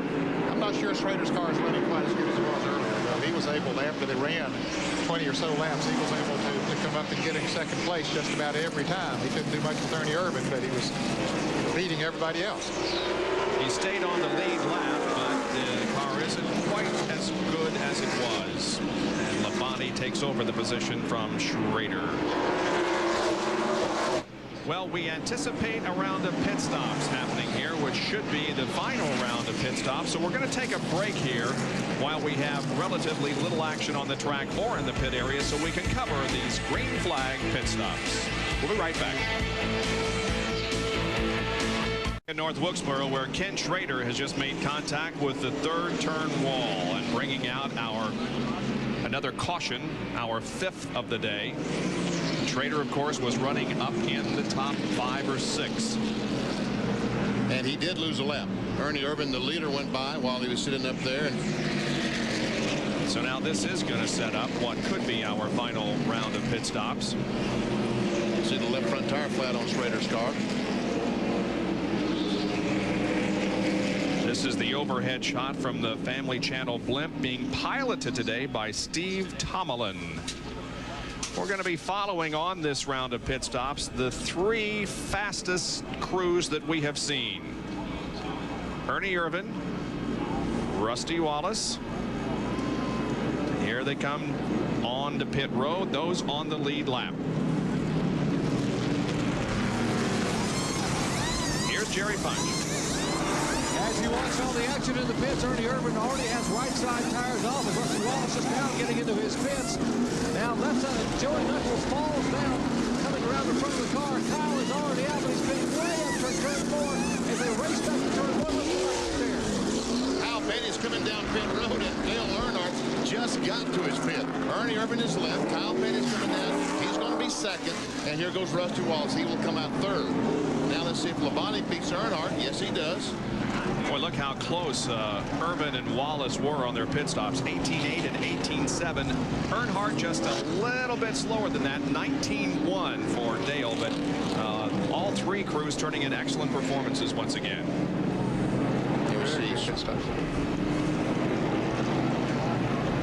Now here's what brought the caution flag out. We see Jimmy Spencer on the inside, Kenny Schrader turn 3. A little bit of contact.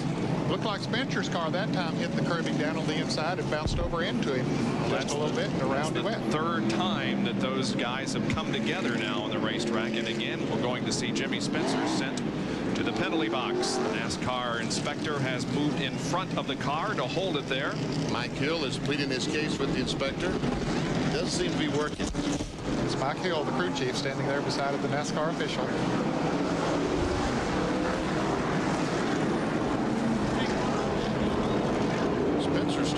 Schrader started to leave, and now he stopped. I don't know exactly.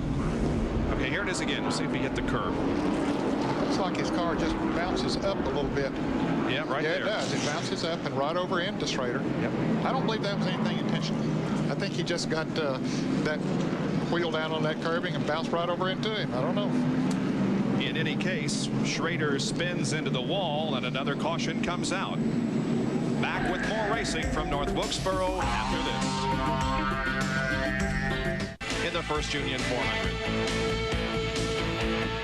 Welcome back to North Wilkesboro, and at 4 o'clock Eastern Time, at about 42 minutes from now, at the conclusion of our coverage of this race, Eli Gold's special guest on Shop Talk is Rusty Wallace. At 5 o'clock this afternoon, same-day coverage of the Grand Prix of Atlanta IMSA race. Join us for that at 5 this afternoon Eastern Time. Green flag is out on lap 319. We ran 7 laps under caution. All right, Kyle Petty. Has he been right behind Ernie Irvan before now? I don't think he's been this close to him. So we'll see. He's been back in the track pick a little bit, so now we'll see. We talked about how fast Kyle has been running. We'll see too much whip. There is Earnhardt on that high line again. Trying to go by Rick Mast as Terry Labonte is trying to pass Earnhardt for position. Rick Mast, he and a couple other drivers have made green flag pit stops. We saw Brett Bodine make a pit stop. That was a tough break for them. The caution came out, and the others got to give up the caution. And Labonte gets by. Earnhardt takes over that spot. Labonte is 4th. Earnhardt is 5th.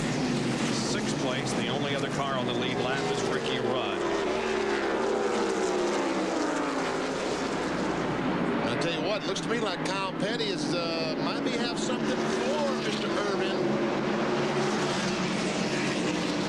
Well, that's the closest we've seen anyone run to him all day. Yes, Yes, it is. There is only about a 2 or 3 car length separation now between first and second, and Kyle appears to be able to run with Ernie. Watch how close, how he closes up on in the middle of the corner. John Kernan. Well, Benny, they didn't make any chassis adjustment that time. It was just 4 tires for Kyle. They told him, Kyle, you can go for it, but remember, you got to run at least 80 laps on this set of tires, which means the last 20 laps, you're going to be slipping and sliding. But right now, Robin Pimpton are very happy with the way the car's running. I would think so. He's looking really good. And now here is Rudd and Earnhardt as they race for 5th position. Earnhardt really gets that grip up off the corner of the high groove. Whoa! Almost a spin between Irvan and Kyle Petty. Kyle got a nose up under him there, but just couldn't quite make the pass. There was not room there. Kyle only has 1 short track victory in 112 starts. That was in Richmond back in 1986. And that was when had the big crash with Darrell Waltrip and Dale Earnhardt. And Joe Rutten was in that crash. Here's a replay of the contact between Petty and Irvan. Kyle got a good run coming off the turn and just tapped Irvan a little bit. He was expecting Irvan to get a bite and take off of that turn too, but just couldn't run good. Jeff Gordon is in for a pit stop. Some tire rub on that car. That stop is completed. Jeff in 10th position. He was 1 lap down. Now, Bob, he'll be 2 laps down. That's going to put him more farther back. He got a spin coming off turn 4, and the caution is out, and Jeremy Mayfield right in the middle of the racetrack. Now, so far, everybody's missed him. Hope that continues. 6th caution waves for Jeremy Mayfield's spin in turn number 4. Now, will they pit now, Ned? Well, I expect some of them will, and maybe all of them will. There's, 73 laps to go, and it was 80-some laps to go when the green flag came back out, and that was really going to stretch those tires according to what they have run so far today. So it'll be interesting to see if they will.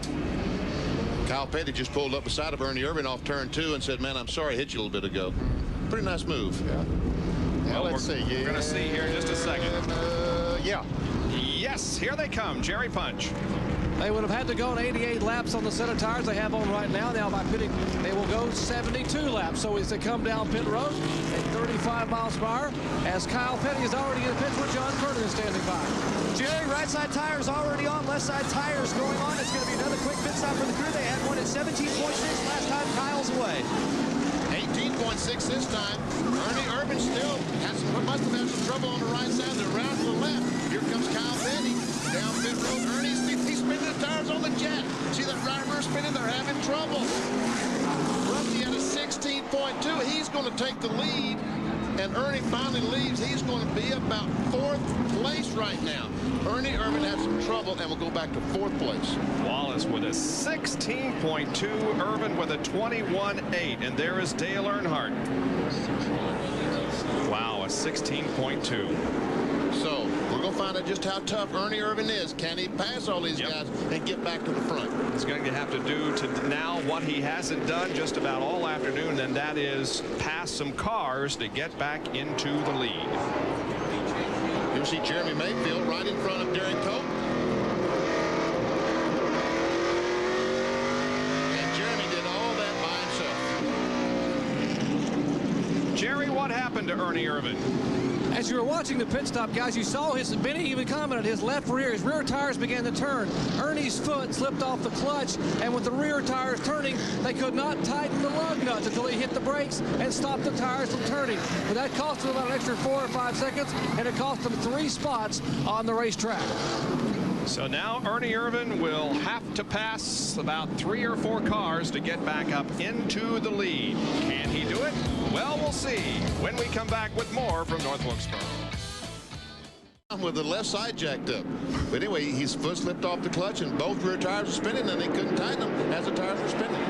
Rudd leads him down. The green flag is out. We're back to racing on lap 333.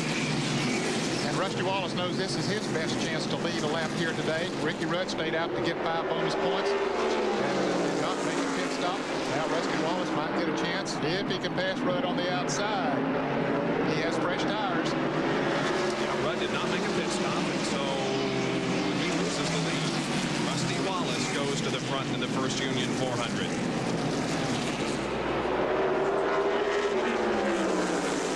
Here's Kyle Petty on the inside of Jeff Gordon.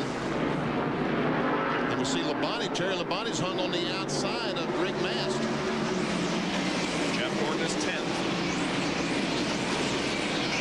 And of course, Rusty picks up. Spin. Car number 14 of John Andretti spins down in turn 1.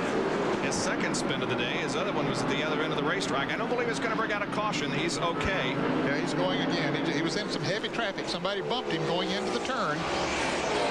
John shown in 31st position. Now here is Ernie Irvan trying to move through the field. He's up to 5th. I guess that's where he was. That's where he was. Earnhardt's trying to pass him for that 5th spot, as a matter of fact. Here's Petty and Rudd going for 2nd. Kyle's got it. Terry Labonte and the Kellogg Chevrolet coming right in there. He is 4th. He wants 3rd. And those new tires, even though Rudd only had about 10 or 11 laps on his tires, that's enough to make a big difference. Here goes Terry Labonte to the inside of Ricky Rudd. Rudd has finished in the top 5 in 7 of the last 10. First Union 400s.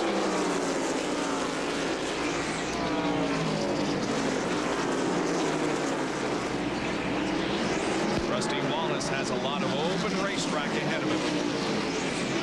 But it doesn't have a great deal of open track behind him because Kyle Petty appears to be moving in just a little bit. He's still 10 laps or so.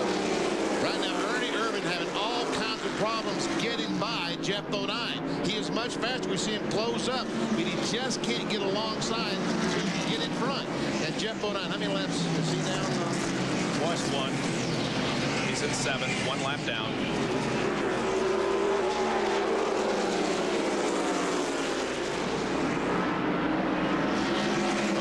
Right up, but he just can't come off the corner, get along under Jeff Bodine. And meanwhile, the leaders are pulling away. Here we go. It's trying once again. We see some contact. No smoke there.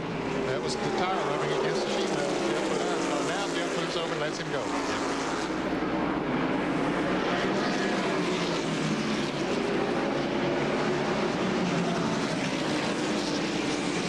Here's the field summary.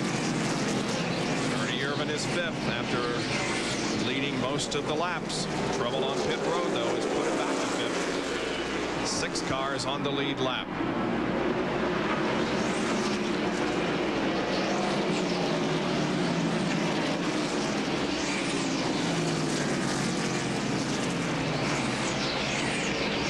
That's Jeff Burton on the inside. And whether or not Ernie Irvan wins this race or not is how much trouble he's going to have getting by all this traffic. And then will he have anything left to catch these 2 cars? Yeah, he's having to use his tires more than he has all day long here now to get through that traffic. And there's no question that Kyle Petty is catching Rusty Wallace. 57 laps to go here in North Wilkesboro. It's anybody's race. Wallace right now in front of Petty, Labonte, Rudd, and Ernie Irvan. ESPN Speed World is being brought to you by AC Delco Automotive Parts. AC Delco, it's like buying time. And by the Valvoline Performance Team. Next Sunday here on ESPN live from Martinsville, Virginia at noon Eastern Time. We'll have coverage of the Haynes 500 NASCAR Winston Cup race. No, we are not on tape this year because of the NFL draft. We're on live at noon, and then the NFL draft will follow us at 3:30. And if you'd like to see the Haynes 500 next week, there'll be 8,000 unreserved seats go on sale next Sunday morning. Rusty Wallace leads Kyle Petty.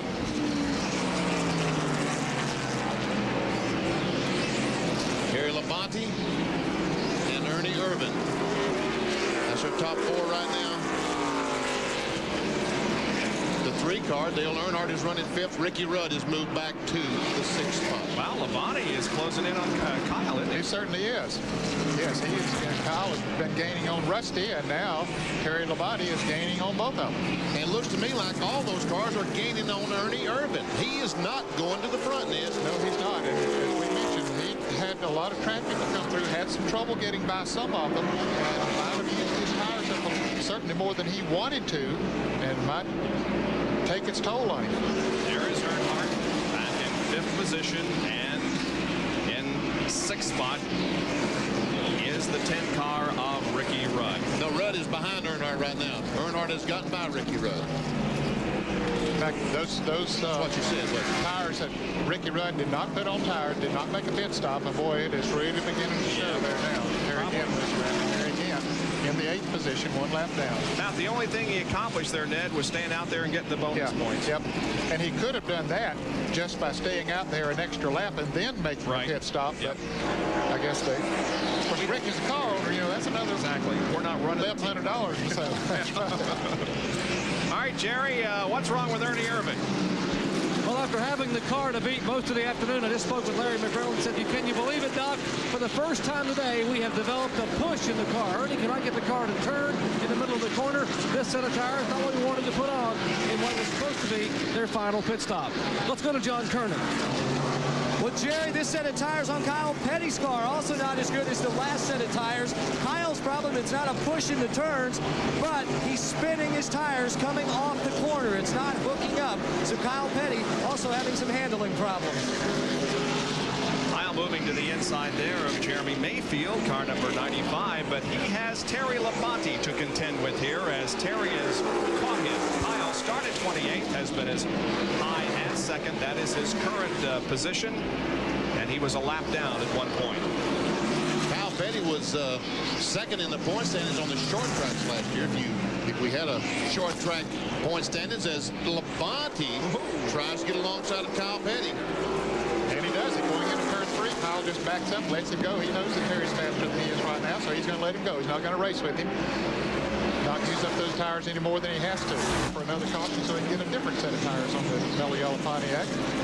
Now we have Rusty Wallace in a Ford leading, and Terry Labonte in a Chevy running in 2nd position, and Ford has only 5 modern era wins at North Wilkesboro prior to today, but it could be added to. There's Rusty in the Miller Genuine Draft Ford in front with 40 laps to go. We hope you're enjoying our live coverage of the First Union 400 here at North Wilkesboro. The fans have been here loving every minute of it. We'll be back with more right after this.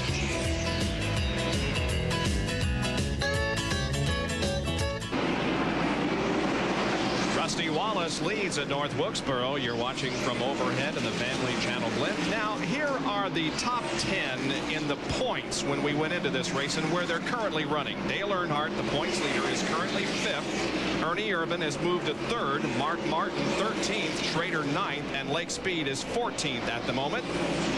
6 through 10 in the points going into today. Sterling Marlin is now 17th. Morgan Shepherd is 18th. Ricky Rudd 6th. Jeff Gordon is 10th. And Rusty Wallace is the leader of the race. So the points are going to be jumbled once again if they finish the way they're running right now.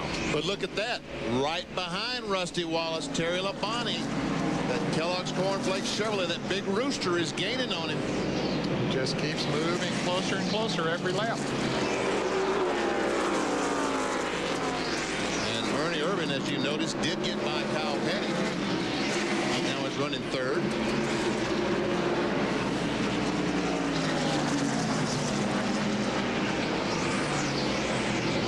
I tell you, Wilkes County is definitely chicken country, and there's a big rooster on the hood of that car. This has been an animal day. We started with Benny milking a cow. Now we've somehow gotten to roosters. Well, he fed the chickens for a while. Yeah, slop the hogs. Wow, look at Labonte. He's almost in a position to take the lead here. He's trying, coming off the 2nd corner. And Dale Jarrett pulls down, let these guys go in. He's got the lead. Terry Labonte has gone to the lead, and 3 of his 10 career wins have come on short tracks. Yeah, we're going to go ahead. Terry Labonte has won on this racetrack twice. In 87 and 88, he was the last driver to win from the pole position here at North Wilkesboro. He was also the last driver to register a win for Junior Johnson.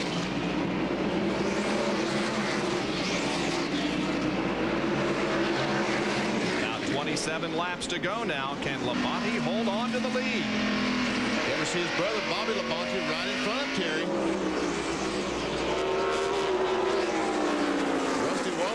car just seemed to go away rapidly. Well, they mentioned that he didn't get a set of tires as good as he had earlier, and Terry Labonte apparently has a good set of tires, but Terry has been right in there all day long. He's a good, smooth race driver, has played a good game here today, and he's never been too far out of it. He laps his teammate, Ken Schrader, his Hendrick teammate, and now Ken is 2 laps down in 9th position. Here's a Napa field summary. Schrader pulling high and allowing Rusty to go chase Labonte.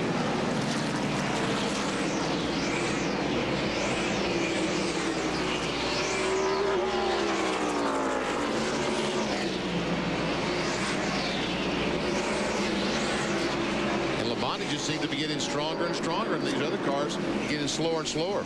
Yeah, that car is really hooked up coming off the turns. Let's go to the pits and Jerry Punch. Yeah, they're watching Labonte's lap times, and I think Gary Dehart just a moment ago told Terry, okay, you have the lead, you passed the 2 car, now back it down. You got to be very, very careful with these tires. We can hang on for about 23 more laps. We're headed to victory lane.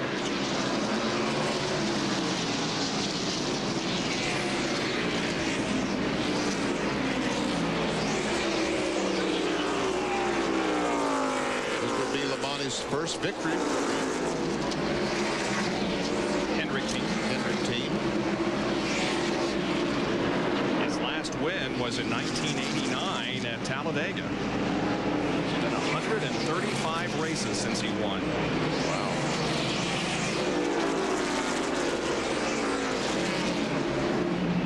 This is only the 8th race of 31 that he has led here at North Wilkesboro, but he has 22 top 10 finishes. We're talking about Terry Labonte. Here's Ernie Irvan still trying to work up toward the front, but he's running out of laps. I never see Ken Schrader, who ran so well in the Kodiak Chevrolet, and whatever problem he's had, toe in or what, it's really affecting this car now because he is much slower than he was just a few laps ago. Irvan's about 3 6/10 seconds behind Terry Labonte. Ernie goes to the inside of Schrader. Ernie was so dominant in about, what, the first almost 3/4 of this race. Kyle Petty is still running in 4th position. And we can go all the way back to there to Kyle Petty so we can see just how his cars went away the last few laps.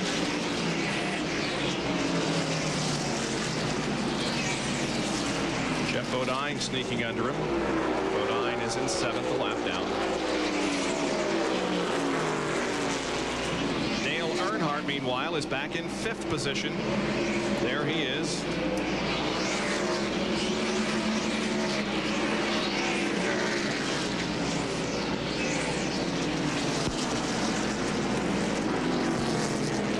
Again, he slides way high going through the corner. And the only other car on the lead lap is Ricky Rudd. They're going by in the 10 car. And meanwhile, the 5 car, the leader, look at all that traffic right in front of Labonte as he goes by Hut Stricklin. A lot of traffic ahead, but only 17 laps to go as we're riding with Gary Cope and watching Terry Labonte leading the First Union 400 and possibly picking up the victory here this afternoon. High above North Wilkesboro Speedway and NASCAR starter Doyle Ford is the Family Channel Blimp. Currently on its 1994 Accentuate the Positive Lightship Tour. Cross-country journey incorporating flybys at fairs, festivals, and sporting events like this one. The First Union 400. Terry Labonte leading with 11 laps to go. Terry Labonte had a close call just a moment ago, and he was nowhere around it. Jeff Gordon had a flat tire up in 3 and 4. I think we've got it on tape. Here he is. The right front tire is flat. Now, if he stops on the racetrack, there's going to be a caution, and that ruins Labonte's advantage. Ooh, he turns in front of those cars. But don't you know Rick Hendrick was on the radio saying, Jeff, get off the racetrack in here now. Of course, Rick Hendrick owns this car, the 24. He owns the car number 5 that Terry Labonte is driving. So this is what it looked like from Mark Martin's perspective. We'll see how close it looked to him. It looked pretty close to us. Yeah, some good evasive action by Mark Martin. Had to get off the throttle and do some wheel sawing. So Jeff Gordon, because of that cut tire, drops to 16th, 4 laps down. Terry Labonte is 8 laps, 7.5 actually, away from victory here at North Wilkesboro. And just driving away from the competition. Ooh, Ernie Irvan just got into Hut Stricklin going into turn 3, but no caution because Hut held on to it. It got very, very high. Hut Stricklin, let's see where he is. 20th.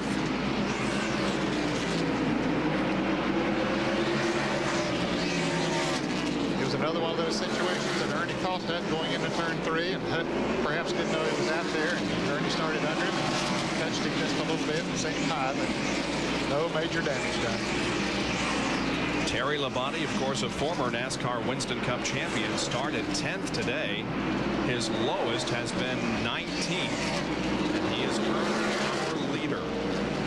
He's led 21 laps and has less than 5 to go before seeing the checkered flag. Right now he has a straightaway lead on Rusty Wallace. And Rusty has about a straightaway lead on Ernie Irvan. Terry Labonte finished 18th in the points last year and came into this event 12th in the points. There's second place Rusty Wallace. Still chasing Terry, but running out of laps as there are now 3 to go for Labonte. Behind Bobby Hamilton in car number 40. Hamilton is 14th.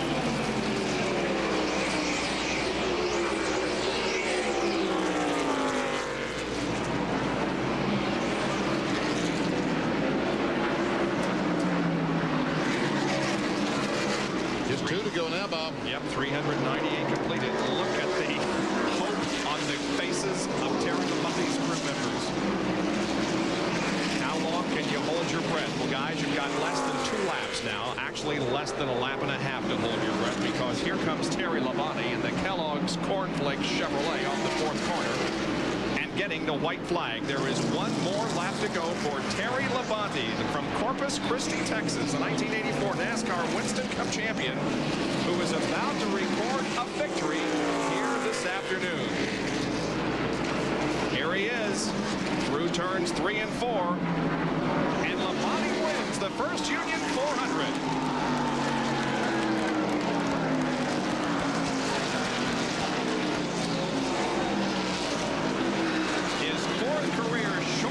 Wins in 137 starts, and of course it's his first victory for 94. Jerry? And you can hear them celebrating down here in the Kellogg's pits. There's a smiling rooster down here. Gary DeHart, crew chief, congratulations. Thank you. I appreciate it, Jerry.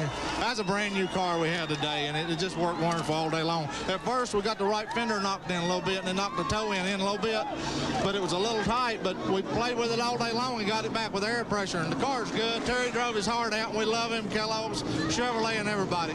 Last set of tires did the trick. Yeah, last set of tires.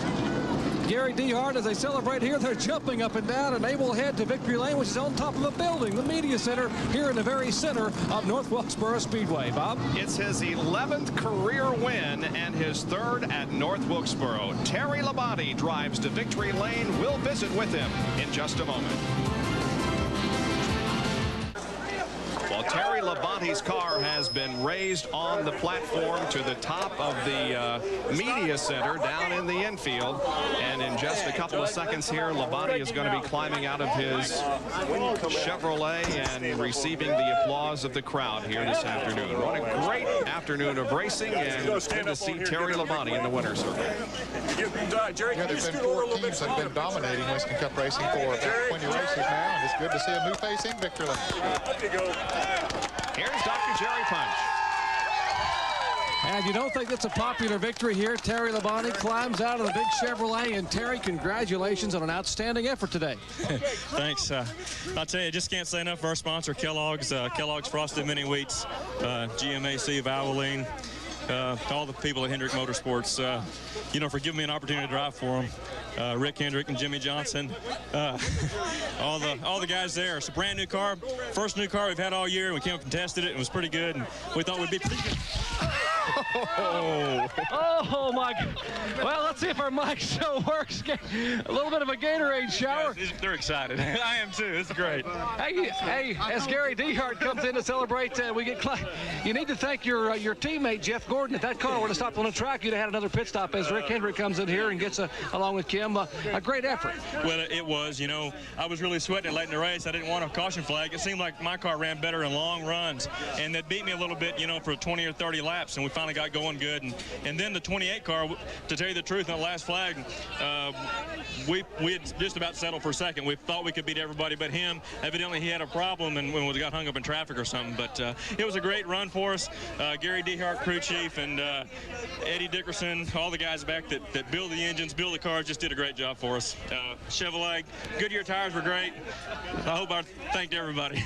Well, Rick, how about Kim Labonte, your wife, right here beside him, as Kim comes up and shares victory lane with him? Let's check in with Ernie Irvan, who's standing by with John Kernan. John? Well, Ernie, after leading 3/4 of the race, still not a bad finish, and I believe the way we calculate it, you've cut Earnhardt's points lead in half. Yeah, you know, that's what we're here for, is to try to win the championship. You know, we sure wanted to win today, try to get that Unical money, but just wasn't meant to be. Like I said, a set of tires, we just mismatched them a little, and just didn't get hooked up like we had been all day. But Texaco Avalon Ford ran good, and say hi to everybody at home. We'll be ready at Martinsville. There's always next week, Bob. Ernie Irvan now 20 points behind Dale Earnhardt. Terry Labonte moved up 5 positions in the points and is now 7th. Back with more from North Wilkesboro after this. Let me tell you about exciting, okay? Driving around a racetrack at over 200 miles an hour, that's exciting. These are just flakes. Well, what do you think? These are really good. They're crispy, too. Really? Yeah, they're mighty good even with nothing on them. What are they? Hey, Charlie. Yeah. Kellogg's Corn Flakes?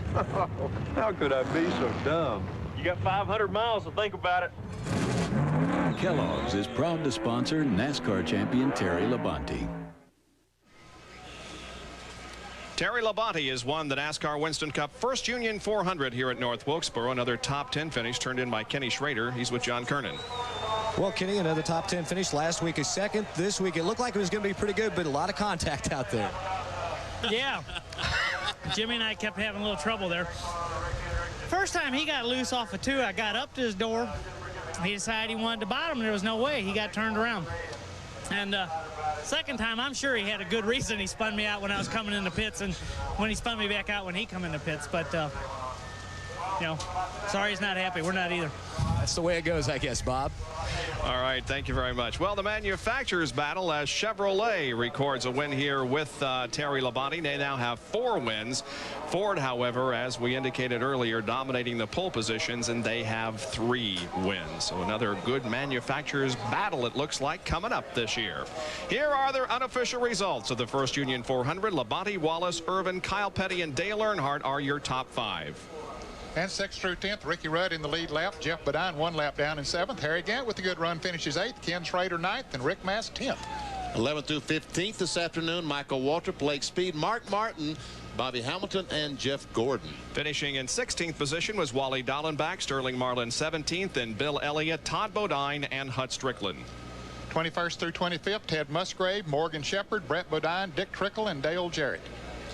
Our 26th car was Bobby Labonte, Derrike Cope, Darrell Waltrip back in 28th, Dave Marcus, and Jeremy Mayfield 30th.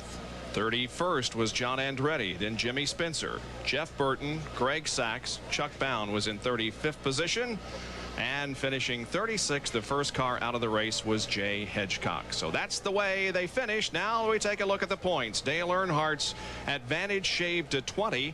Mark Martin stayed the same. Ken Schrader 4th in points, and Lake Speed stayed the same in 5th. As far as the other point standings are concerned, Rusty Wallace gained 4. He's now to 6th. Terry Labonte gained 5 positions to 7th.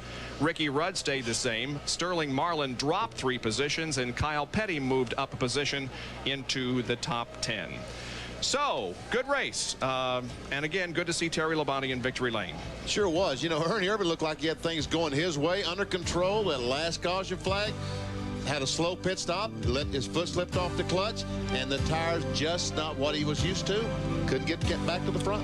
While we're handing out a whole bunch of congratulations, especially to Terry Labonte, we want to congratulate Dr. Jerry Punch and wife Joni, because they're the parents of a brand new baby girl born, last Wednesday, Jessica. So we certainly send our congratulations along to Jerry and Joni. Well, coming up in just about a minute from now is Shop Talk with Eli Gold, and his special guest is Rusty Wallace, a brand new Shop Talk, so stay with us because it's coming up in just a matter of seconds. Then an hour from now at 5 o'clock Eastern Time, same day delayed coverage of the Grand Prix of Atlanta IMSA race. And the Ferraris are making their debut in that event, so you'll want to tune in and see how they do in their first World Sports Car effort. And again, we remind you that next Sunday afternoon we'll be at Martinsville, Virginia for the Haynes 500 live at noon Eastern Time. Congratulations again to a wet but happy Terry Labonte on his victory in the first Union 400 here this afternoon. My thanks to Ned Jarrett, Benny Parsons, John Kernan, and Dr. Jerry Punch. And thank you for joining us. We'll see you next Sunday. For now, this is Bob Jenkins. So long.